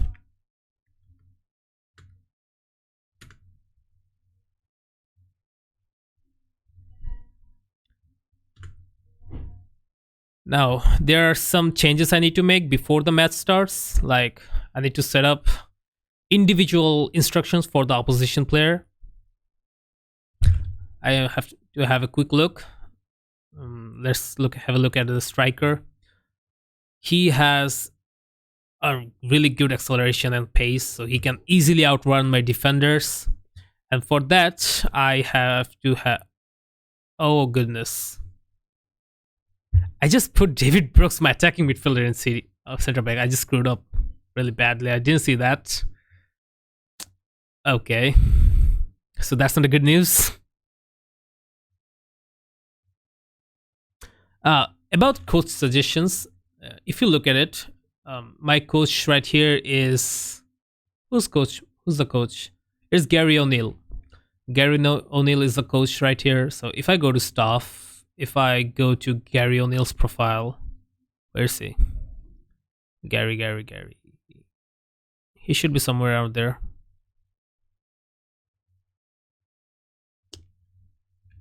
Gary O'Neill. Where did he go? Yeah, there he is. So I was wondering if they know what they're talking. Yeah, they do know what they're talking about. If you look at his profile, he is the one suggesting me everything. His tactical knowledge is 14. That's one thing you need to have in your assistant manager, because he will be suggesting you a lot of things, and you want him to have a good tactical knowledge. You also want him to have a good understanding of the players you have. Like in this case, he doesn't have the best player judging abilities, so he doesn't have the best idea, knowledge about your players. He does have a bit, but that's not the level of understanding expect from him. I expect him to have better, but unfortunately, he doesn't have that. So these are the three things you want in your assistant manager: to have a better understanding of what's going on within the players, within the structure, within the formation and tactics, and all that stuff. You also, another thing you want to see is his tactical preferences. You will see in this in place. He likes to play fluid counterattack. 4-3-3 DM is his preferred formation, and likes playing standard game. So these are the things you need to keep in check in your assistant coach. If you guys prefer the same tactical style, tactical formation, then his insights in the game will be more accurate and will be more effective. But other than that, you shouldn't actually listen to him if he has poor tactical knowledge and all the stuff leading to that. Now, I just made a blunder. I didn't see David Brooks up here. He's one of my attacking players, and somehow for the tactical formation change, he was sitting down there. And yeah, I just started the match. No way to back from it. So we are going to actually need to play Cook, Lerma. Actually, we are okay with it. We're actually okay, fine. We don't have our preferred formation in this game, but yeah, we can do it. Yeah, that's okay. If I can help you learn a lot, so be it. I'm not the best manager. I'm not the best person you should be looking for. But yeah, sure, why not? I've never taught anyone about football manager tactics and all that stuff, so that it's also new to me. Now, their forward, Tayo Ioni, if I'm spelling it right, he is really, really fast, and I don't have the player to cope with him if he makes in behind runs behind my defense. So the thing I'm going to do to deal with that is I'm going to set my defensive line very much lower so that the opposition can't make through passes. And if they do make through passes, my goalkeeper will just get up and collect the ball. And then that's my strategy to keep Ione at bay. He will be making a lot of runs, but my defenders will be placed in a very lower position, so those won't be effective. Still, to be safe, I will keep Senesi in watch of him. So that's taken care of. Now, does he have a good dribbling? Okay, he has good at dribbling, good flares, so I can't go hard on him tackling. Then comes Lingard, another player who can really hurt my team. I'm going to show him his weaker foot. So one way you can see the weaker foot is if you go to the player profile, you just go in development, tactics, and they will show you his preferred foot. He is very strong with his right foot, but not that strong with his left foot. Reasonable, but not good enough. So that is an indication that if we are to let him have a shot, we are going to show him his left foot so that he can place more accuracy on that shot. And he doesn't have the best dribbling stats, to be honest. He's also not that strong. So if we go really hard tackling him, there's less chance that my players are going to get injured because he is very lightweight, not that heavy, not that strong physically, and doesn't have the best dribbling stats. So we are going to go hard tackle him. He's fast, so I'm not going to press. We have to make sure that we don't press players who have high speed and a decent dribbling stats. So if they get past my players, there's no way my players are going to get back at them with that much pace. So we are not going to press him all the time. Gustavo Scarpa, another player who has a reasonable right foot, so we are going to show him the right foot. Also, he is not that fast, so we are going to press him, get in front of him as soon as we can, block his passes. He hasn't played any match this season so far, so we don't really have much information about him.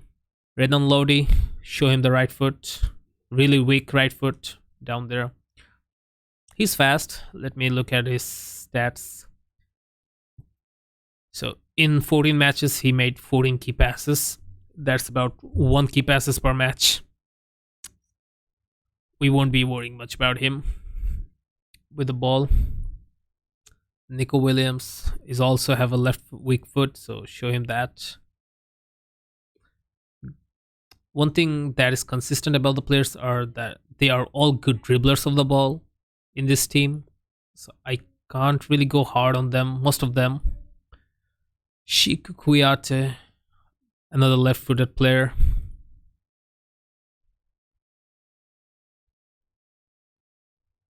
No wonder my D has been getting run and passed all over. Yeah, if you have the slowest center backs and then you play a high pressing game, like really high up the pitch defensive lines, then you are easily going to get overrun by really pacey players. So that's one strategy to play if you are facing forwards who are really aggressive and really speedy. You can't keep up with them. Your defenders are simply going to get overrun by them. And then again, there's another thing you need to take care of, which is the attacking line, which is currently I'm playing mid block or sometimes maybe low block, because I want to keep my defense compact, my players compact, so they can't like get inside our play, breach our midfield. I mean, really simply don't want them to. I want them to have the possession. They can pass their ball in their defense as much as they want, but they can't dominate the midfield. I want to make sure that they don't dominate the midfield. So this is the strategy. If you play high block over there, your attackers are going to press the living soul out of their bodies, but they will try to put pressure, impose some pressure on the defenders, opposition defenders. But this will leave them tired, and oftentimes, if the defenders are good with the ball, they are good ball playing players, they will find a hole inside your formation. They will put long passes to the midfielders, and this leaves a wide space. So those who play high press system, they tend to also have much higher defensive line. They also tend to have a little bit. So this kind of compresses the midfield and don't let much space for the players to pass the ball. But then again, this leaves your defense really vulnerable with through passes, and fast, aggressive forwards can exploit that really easily. So for this match, I'm just going to keep mid block. And Billing is actually going to play a bit attacking. Lerma is going to play. Actually, Cook is going to play their defensive center back, Lerma, as the DM. So do you keep trigger press low, then with your block keep let me see, do you keep your trigger press low, then your low block deep line counter attack strategy? Let me check. Trigger press, I don't have the fastest defenders. Actually, I have one of the most slowest center back duos in this team, so I always keep my defensive line real low, because otherwise all the Premier League strikers, each and every one of them will like get in behind runs behind my defenders. Every one of them are fast. And then what you said was with your low block deep line counter. Yeah, of course, counter attack is fun in that way. The idea of counter attack is you have to keep it low block. You have to win that leaves you to like go spring forward when you get the ball. So the idea is to play a low block defense, low defensive line, mid block or low block line of engagement, and that actually leads you to soak the pressure coming from the attacking team.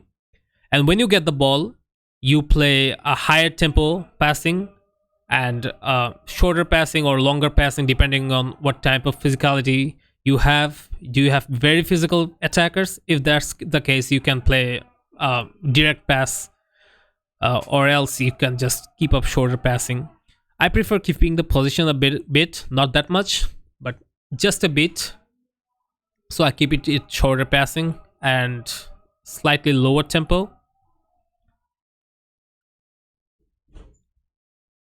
So my team is settled for now. I want David Brooks to play a bit more risky passing up there.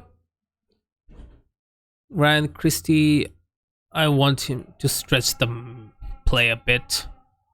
And then Zamora can just play inside a bit. And that's all. Okay, that should be what we are looking for. And we are ready for the match.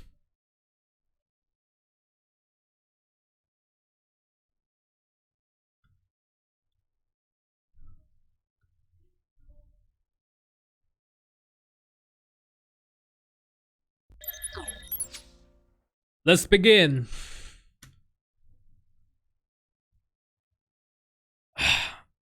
Yeah, we had a good stretch of run in the middle of the season, but no, not doing real well. They also had like 3 L's between their 2 W's. So they will be looking to get into a winning form. We are currently sitting 7th place above Nottingham Forest. I really hope we just come out of this game with this win. Our fans would be hoping the same.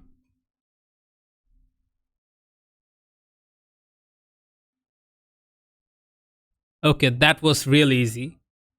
That was... Oh my gosh. How did they find that much space? Well, I'll be honest, that this wasn't the initial formation I was looking for. So props to them for finding the space.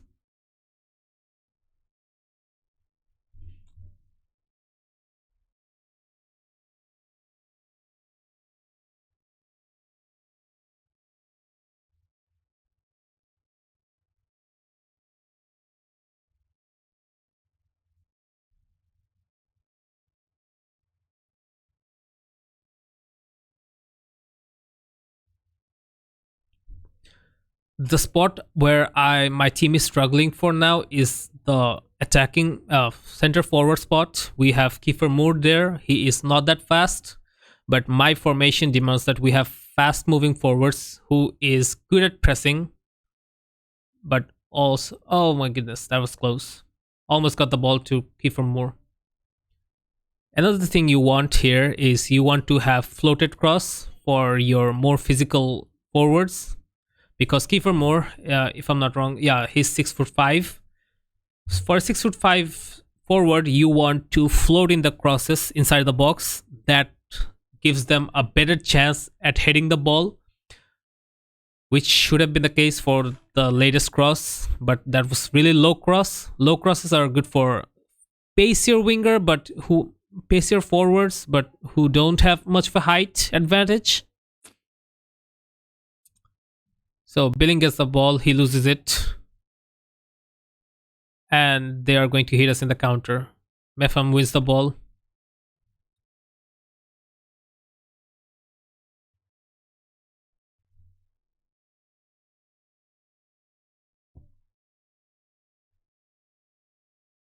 Let's play a more balanced game.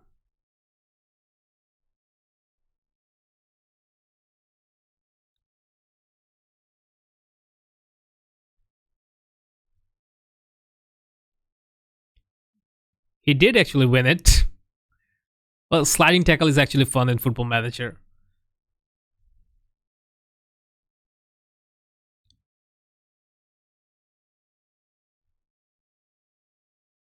Senesi is on the yellow, by the way, so that's bad news. Lerma with a good long ball to Brooks. who is going to pass it back to Fredericks. Fredericks is going to cross or not. Win it back. Lose it again.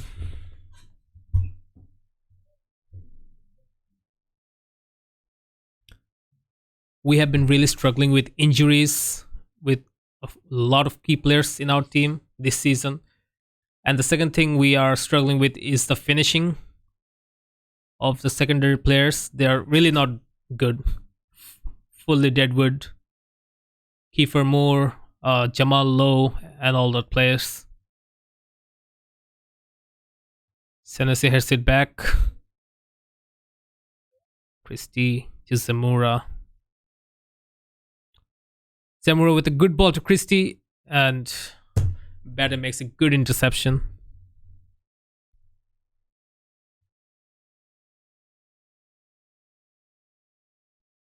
Senesi loses the ball.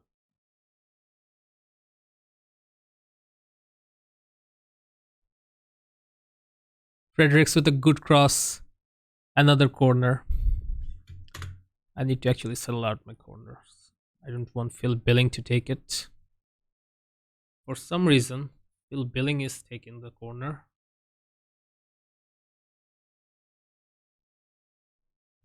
I want him the far post. Kiefer Moore.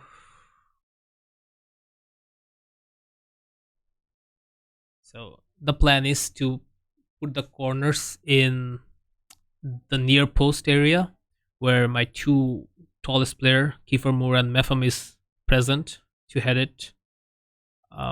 Keep Billing down there. Ryan Christie will be taking the corners for us. Lewis Cook will be back lurking. Zimmer will be at the back. Ryan Christie, the corner takers. Jefferson Lerma will be attacking. DC. Phil Billing will mark the keeper. He is actually tall enough to take care of that. Where is he?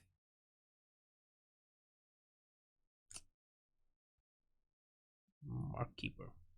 So we got 5 players up for the corner, and we got 1 lurking around and 2 fullbacks deep. The same goes for the other player position. David Brooks, somewhere up there. Phil Billing will be marking the keeper. Lewis Cook out in the back. Near post. Far post. DCL, DL.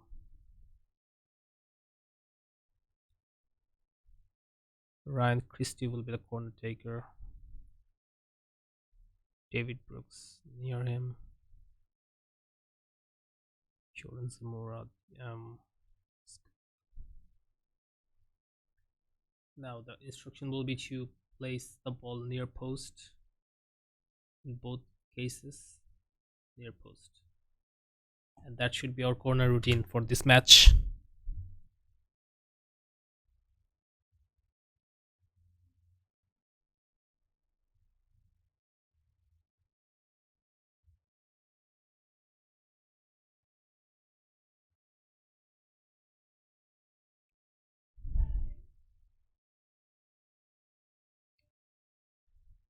Fredericks with a good ball to Brooks. He's going to cross it, and Moore's going to finish it. What a finish by Kiefer Moore. His first ever Premier League goal comes in the form of a simple, gentle tap in from a great Brooks cross. Bournemouth 1, Nottingham Forest 0.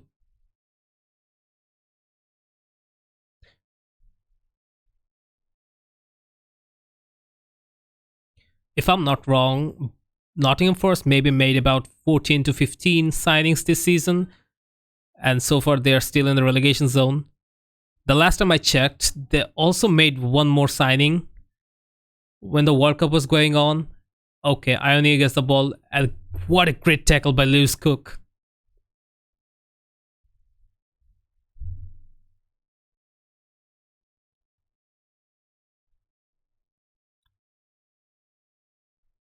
Corner secured by Neto.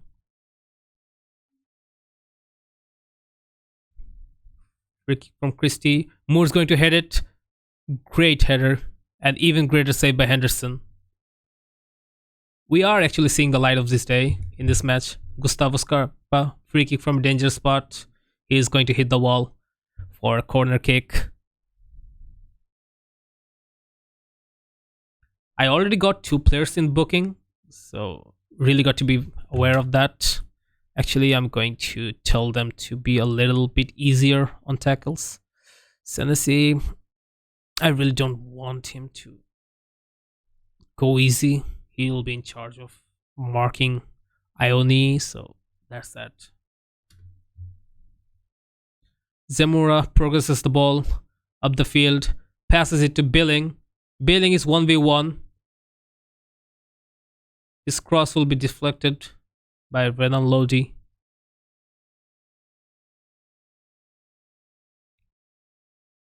Zemura with a great throw in.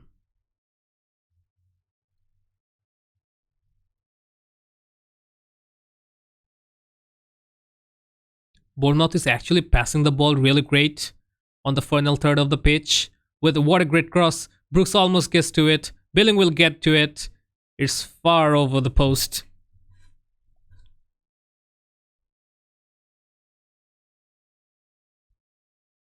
Cooks plays it wide to Fredericks. Fredericks would play through to Brooks. Brooks is on the corner. It's a corner for us.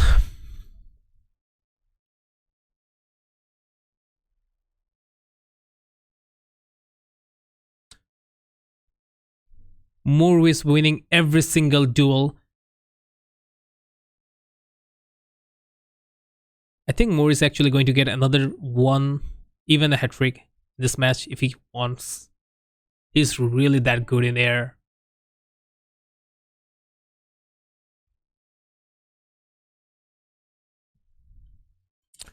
I actually played almost every single team in the league. We about finished 18, so that almost covers every team. I guess we haven't played. We are yet to play Crystal Palace, Tottenham. I think I played every. We are yet to play United, I guess.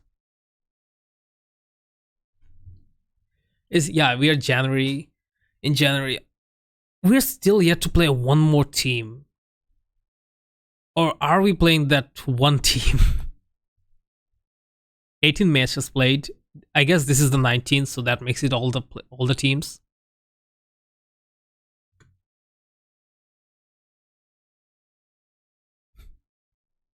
Yeah, Chelsea really had a bad start to this game. They were like sitting at the bottom of the team with 4 losses in their first 4 games. So they made a pretty good comeback, but still not that great. Is that a pen? Yeah, it's a pen. Oh no, it's a corner. Wow.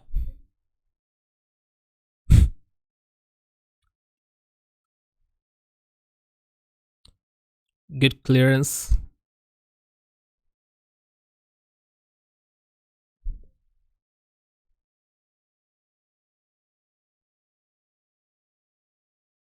They're still finding ways to find leaks behind my defenders.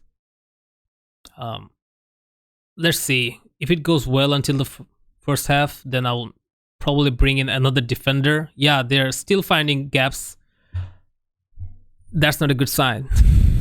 That is definitely good. Not good. Christie gets a free kick. Good free kick.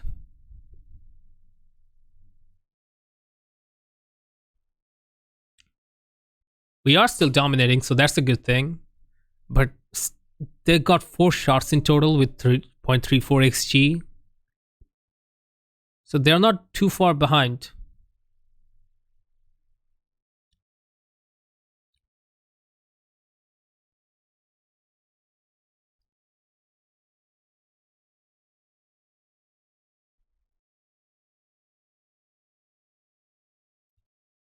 Lemmer clears the ball. It's over to Moore, who wins it. Brooks getting inside forward.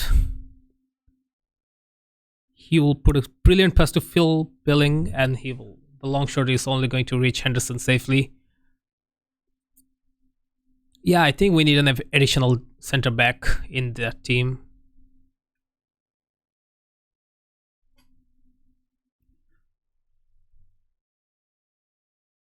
Renan Lodi with a header.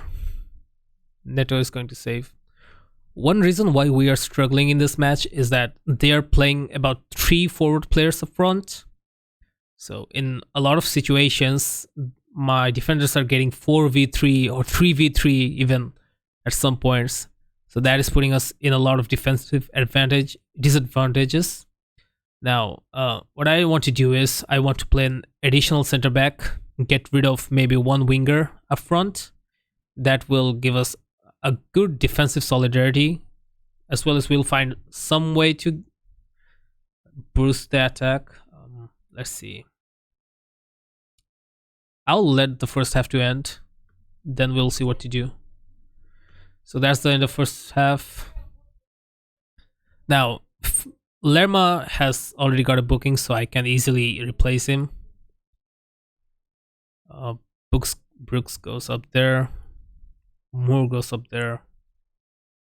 Now Lerma can easily fit in there. I'm going to play Perry and G there as a wide back. Mefam comes there. I will play him as a cover, so he will stay a bit back than the two of my center backs to provide a cover, defensive cover for long balls and all those stuff. We also want to get Christie out of the game. Maybe play him as an anchor. Play Billing out there and play Christie as an attacking center midfielder. Let's see how that goes.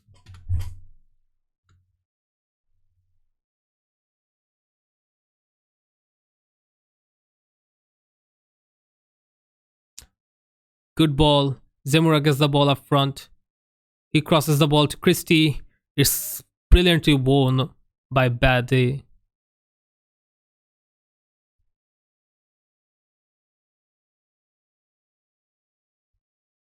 Kiefer Moore gets the ball. Brooks. Great ball to Fredericks. He has a lot of space to cross, but he will be offside.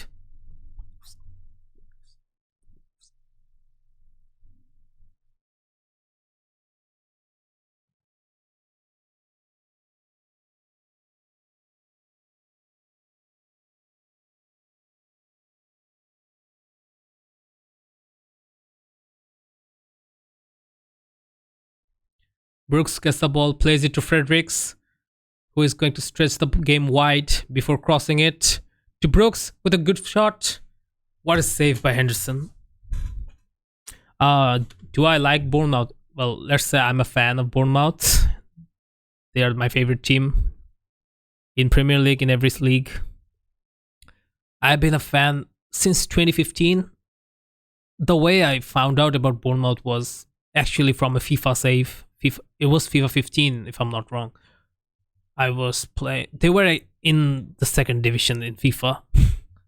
As far as I remember, there were Callum Wilson, Ryan Fraser, and some of the more recognizable names in the Premier League back then. And since then, I think I had about a 12-season long run with them in FIFA. That's in that edition of the game, and then I fell in love with that club. Been supporting that club from then on. Here's the thing about living in Bangladesh. We don't even know much about our local clubs. We don't even care about them. It's just full of corruptions and all those fixed matches and rigged matches and all that stuff. So the only way we can really enjoy the football is by watching European, American sports. That's the only source of entertainment we have, actually, to be honest. In fact, we have the second largest population after Argentina, who are the fans of the game. Argentina team. Seriously, I think we have more populations than Argentina who are fans of Argentina football team.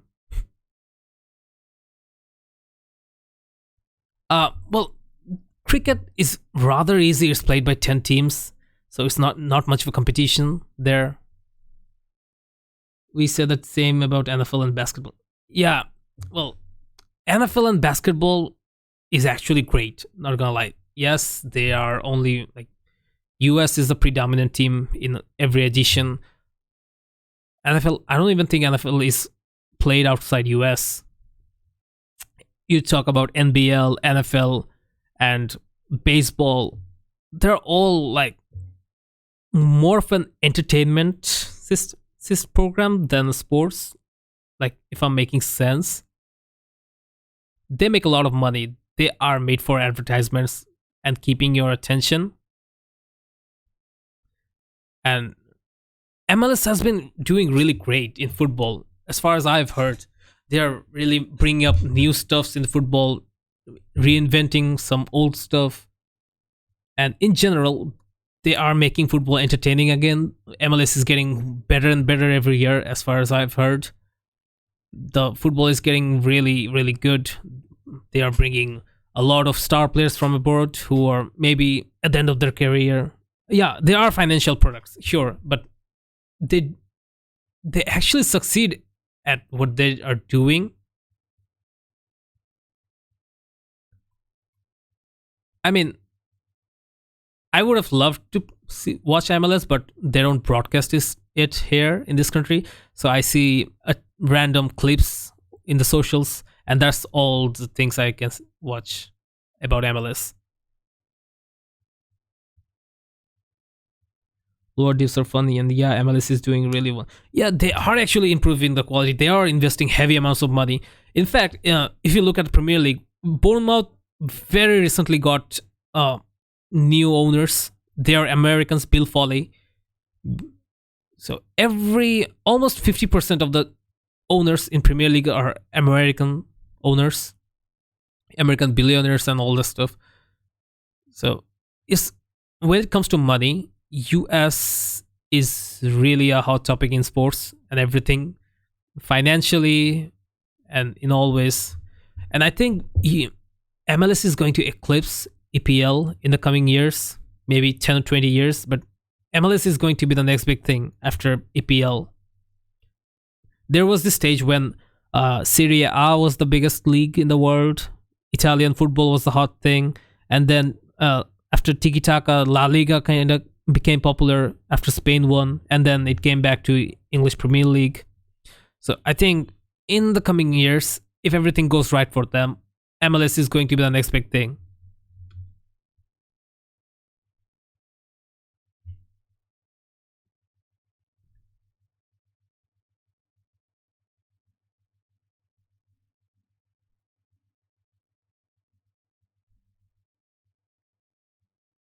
Brooks with a great ball to Christie. Oh gosh, he had to head it offside anyways.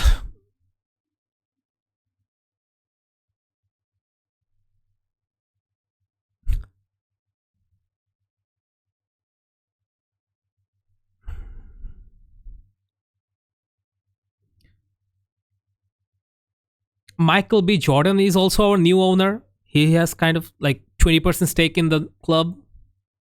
He bought out. So hopefully we are going to see some promotion in his upcoming movies and all that stuff if he does that.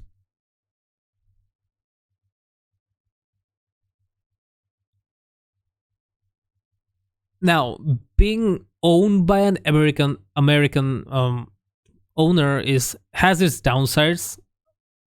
Like, they won't really care about the club culture and the fans and all that stuff. They will just look at the side of the money. But then again, if they're investing heavily, they will be looking to renovate the stadium or maybe change and get to a better stadium, move the club to a better stadium, look to bring up more signings. And when Bill Foley was actually looking for a new club, they get more press in the US Wrexham style. Yeah, same thing about Wrexham. They will get more money pumped in the team. Sorry for my drop the mic there. They will get more money pumped in the team, and they will bring in more star players, more better players. This will hopefully keep us in the Premier League for the long run. We still have a bit of risk of staying in, getting relegated at the end of the season. But if I'm not wrong, we are currently about 12th FC Bournemouth. I haven't checked in for a while. Forgot almost.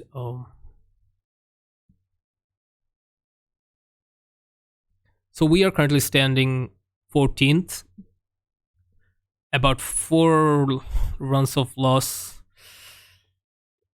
Not that safe. 2 losses, and we will find ourselves in the relegation zone, anyways.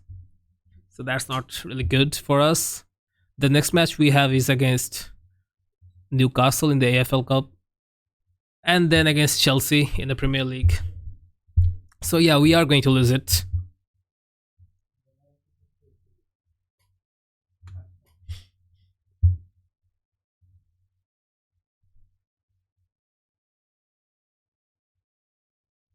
But if we get to stay in the Premier League, we will hopefully be staying for the next 2 or 3 years, get a huge investment in the transfer budget.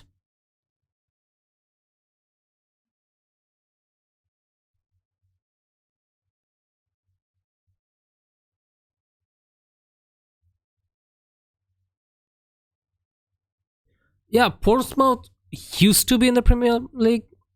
Like when I first used to started watching Premier League, they were there, or maybe not. It wasn't Portsmouth, or maybe Wolves back in 2011 season. I'm talking about. But yeah, they used to be a Premier League powerhouse once in a while, once time, like Leeds. Yeah, Portsmouth was actually a good club once. There were actually a few good clubs in the Premier League, and they are like currently lying in the third tier or second division, struggling even there. Um, it's time to make some changes. Travis Scott, Anthony.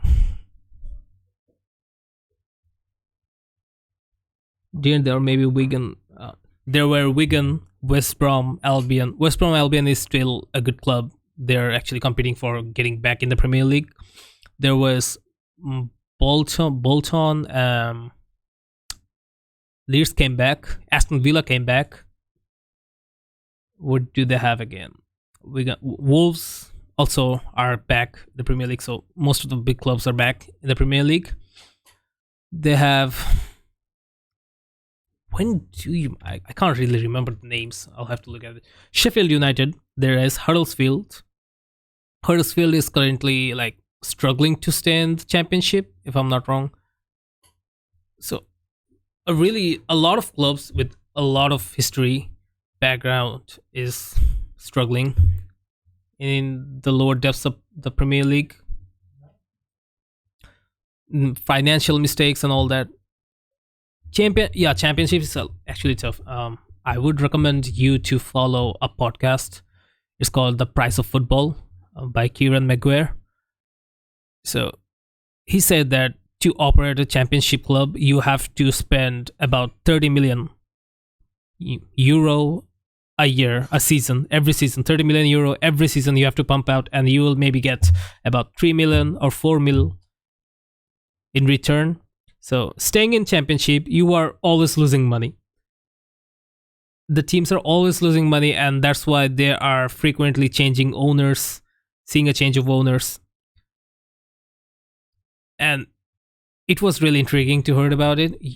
Imagine losing 30 mil every year and getting about 2 to 3 mil in return.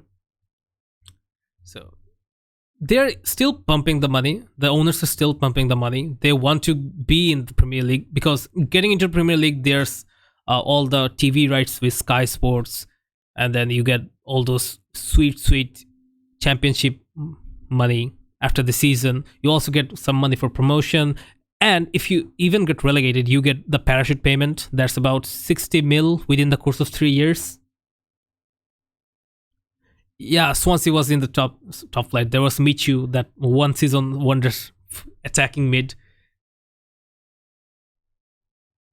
I remember that season just for Michu back then. He was like a revelation for that club. A quite a good bargain. 2.5 mil spent. Yeah, everyone liked Michu. Yeah, he came in, like stormed that entire season, and the next season he kind of like went down by a lot, and everyone noticed it. Like that was a sharp decline back then. Never really gained back that form.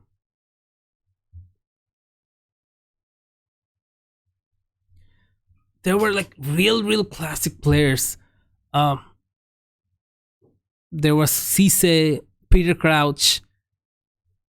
I still follow Peter Crouch. His podcasts are amazing. There were players like Terry. Chelsea was a good club back then. Newcastle, I don't know how they were like still in the Premier League, but they were still somehow scraping by every season with very little investment each year. They still stayed in the Premier League somehow, thanks to Sean Allardyce on or whoever was in charge of them. And then there was Burnley, Sean Dyche, a lot of really great managers up there. So I was actually, I really forgot what I was going to do. Maybe change Samura for Lotomba for a bit. And I think I'll play. I'll see how it goes for the rest of the match.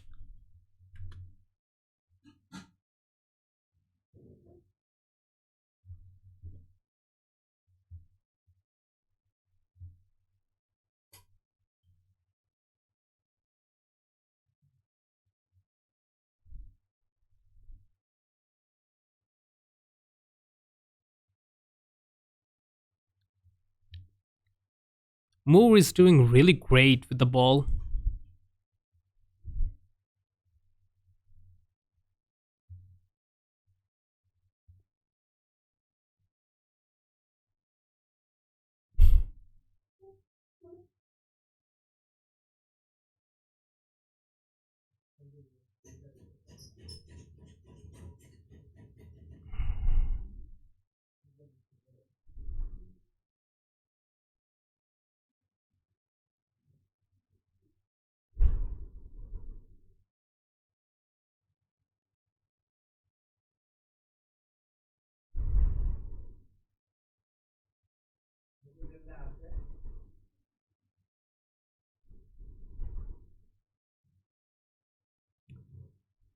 Fredericks with a cross. Moore with a stunning header. Almost gets it in the net. We are really bad at finishing.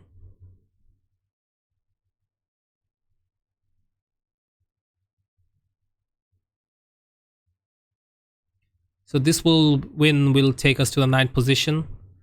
One ahead than the place we were.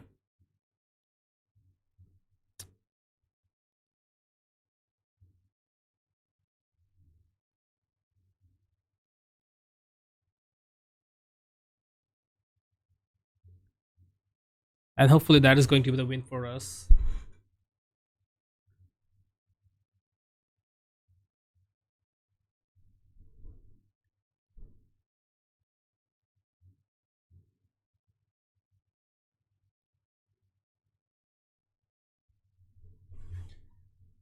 So that's it. We got our win, hopefully.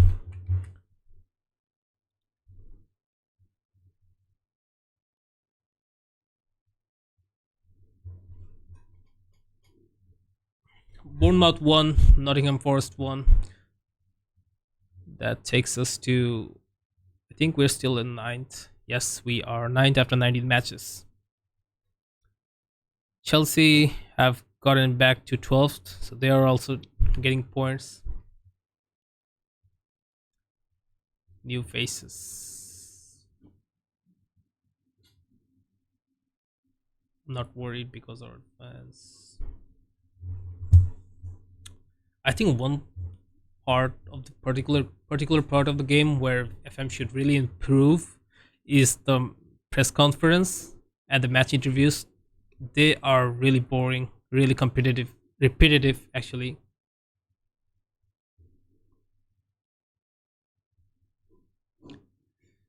Rest my players for 2 days. Back there.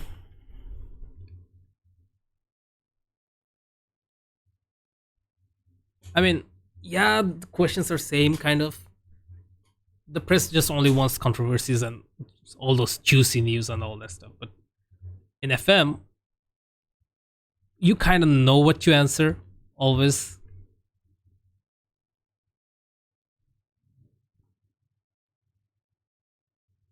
Yeah, they do it. I mean, you will also do it once you get to know what the expected answers are. You just talk all positive, avoid confrontations and all that, and you are good to go. They do impact a few aspects of the game, by the way. Maybe some players will get offended, some stuff will get offended, or maybe your players will get too much relaxed before a game if you just play too confident. All that stuff.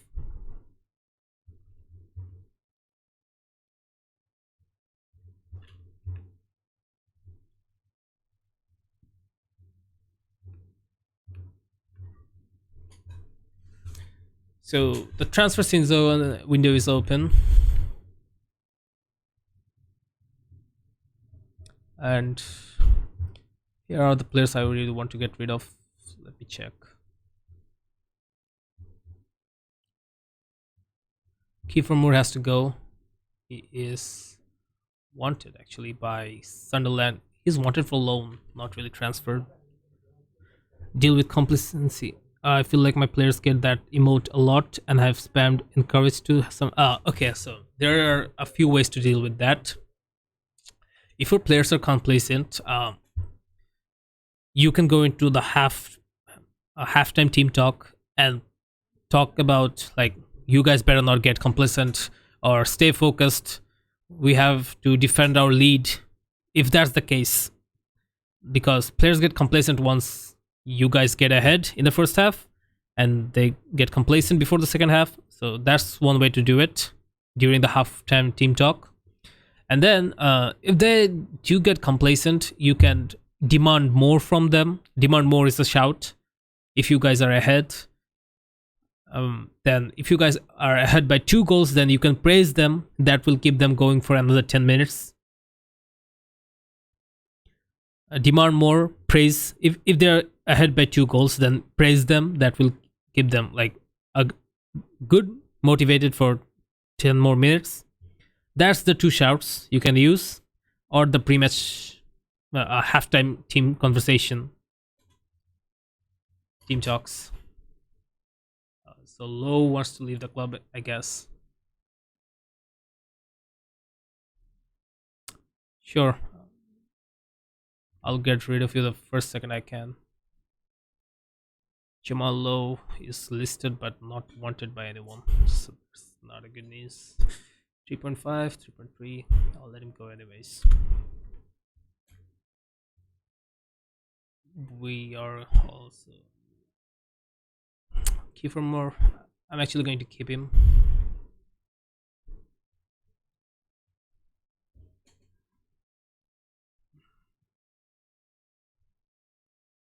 James Hill, Siriki Dembele. Jack Stephens will go. No need for him anymore in this club. Jack Stephens will leave the club. I also want to get rid of Stanislas, but he also was good. Bid Siriki Dembele, another player I want to get rid of.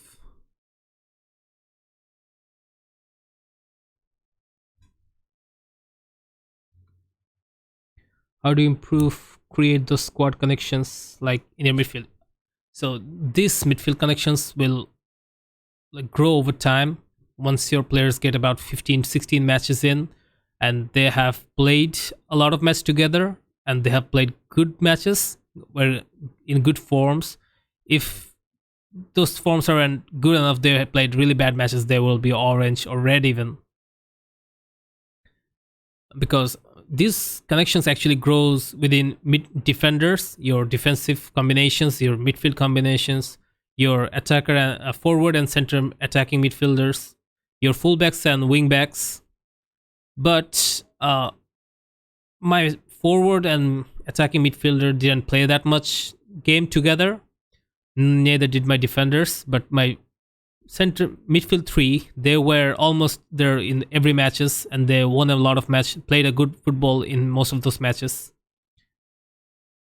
Yeah, if you rotate your squad too much, that can happen. Always make sure that your important or regular players get most of the majority of the starts, and your rotational players get like once or twice each month, starts once or twice each month, and not more than that. That will also keep the hierarchy structure maintained, and your players will also be happy.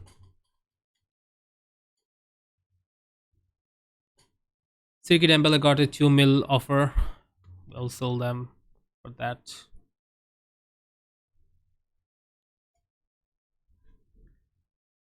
So we are keeping Kiefer Moore up until the end of the season.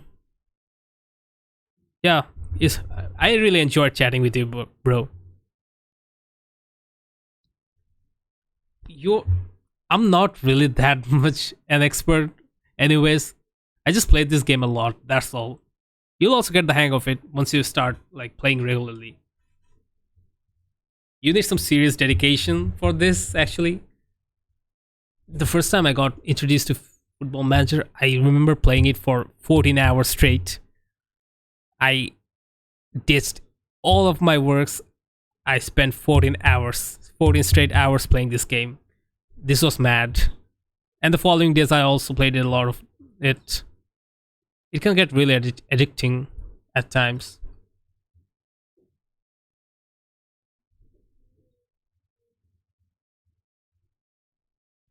Anyways, I think I have been streaming for 2.5 hours.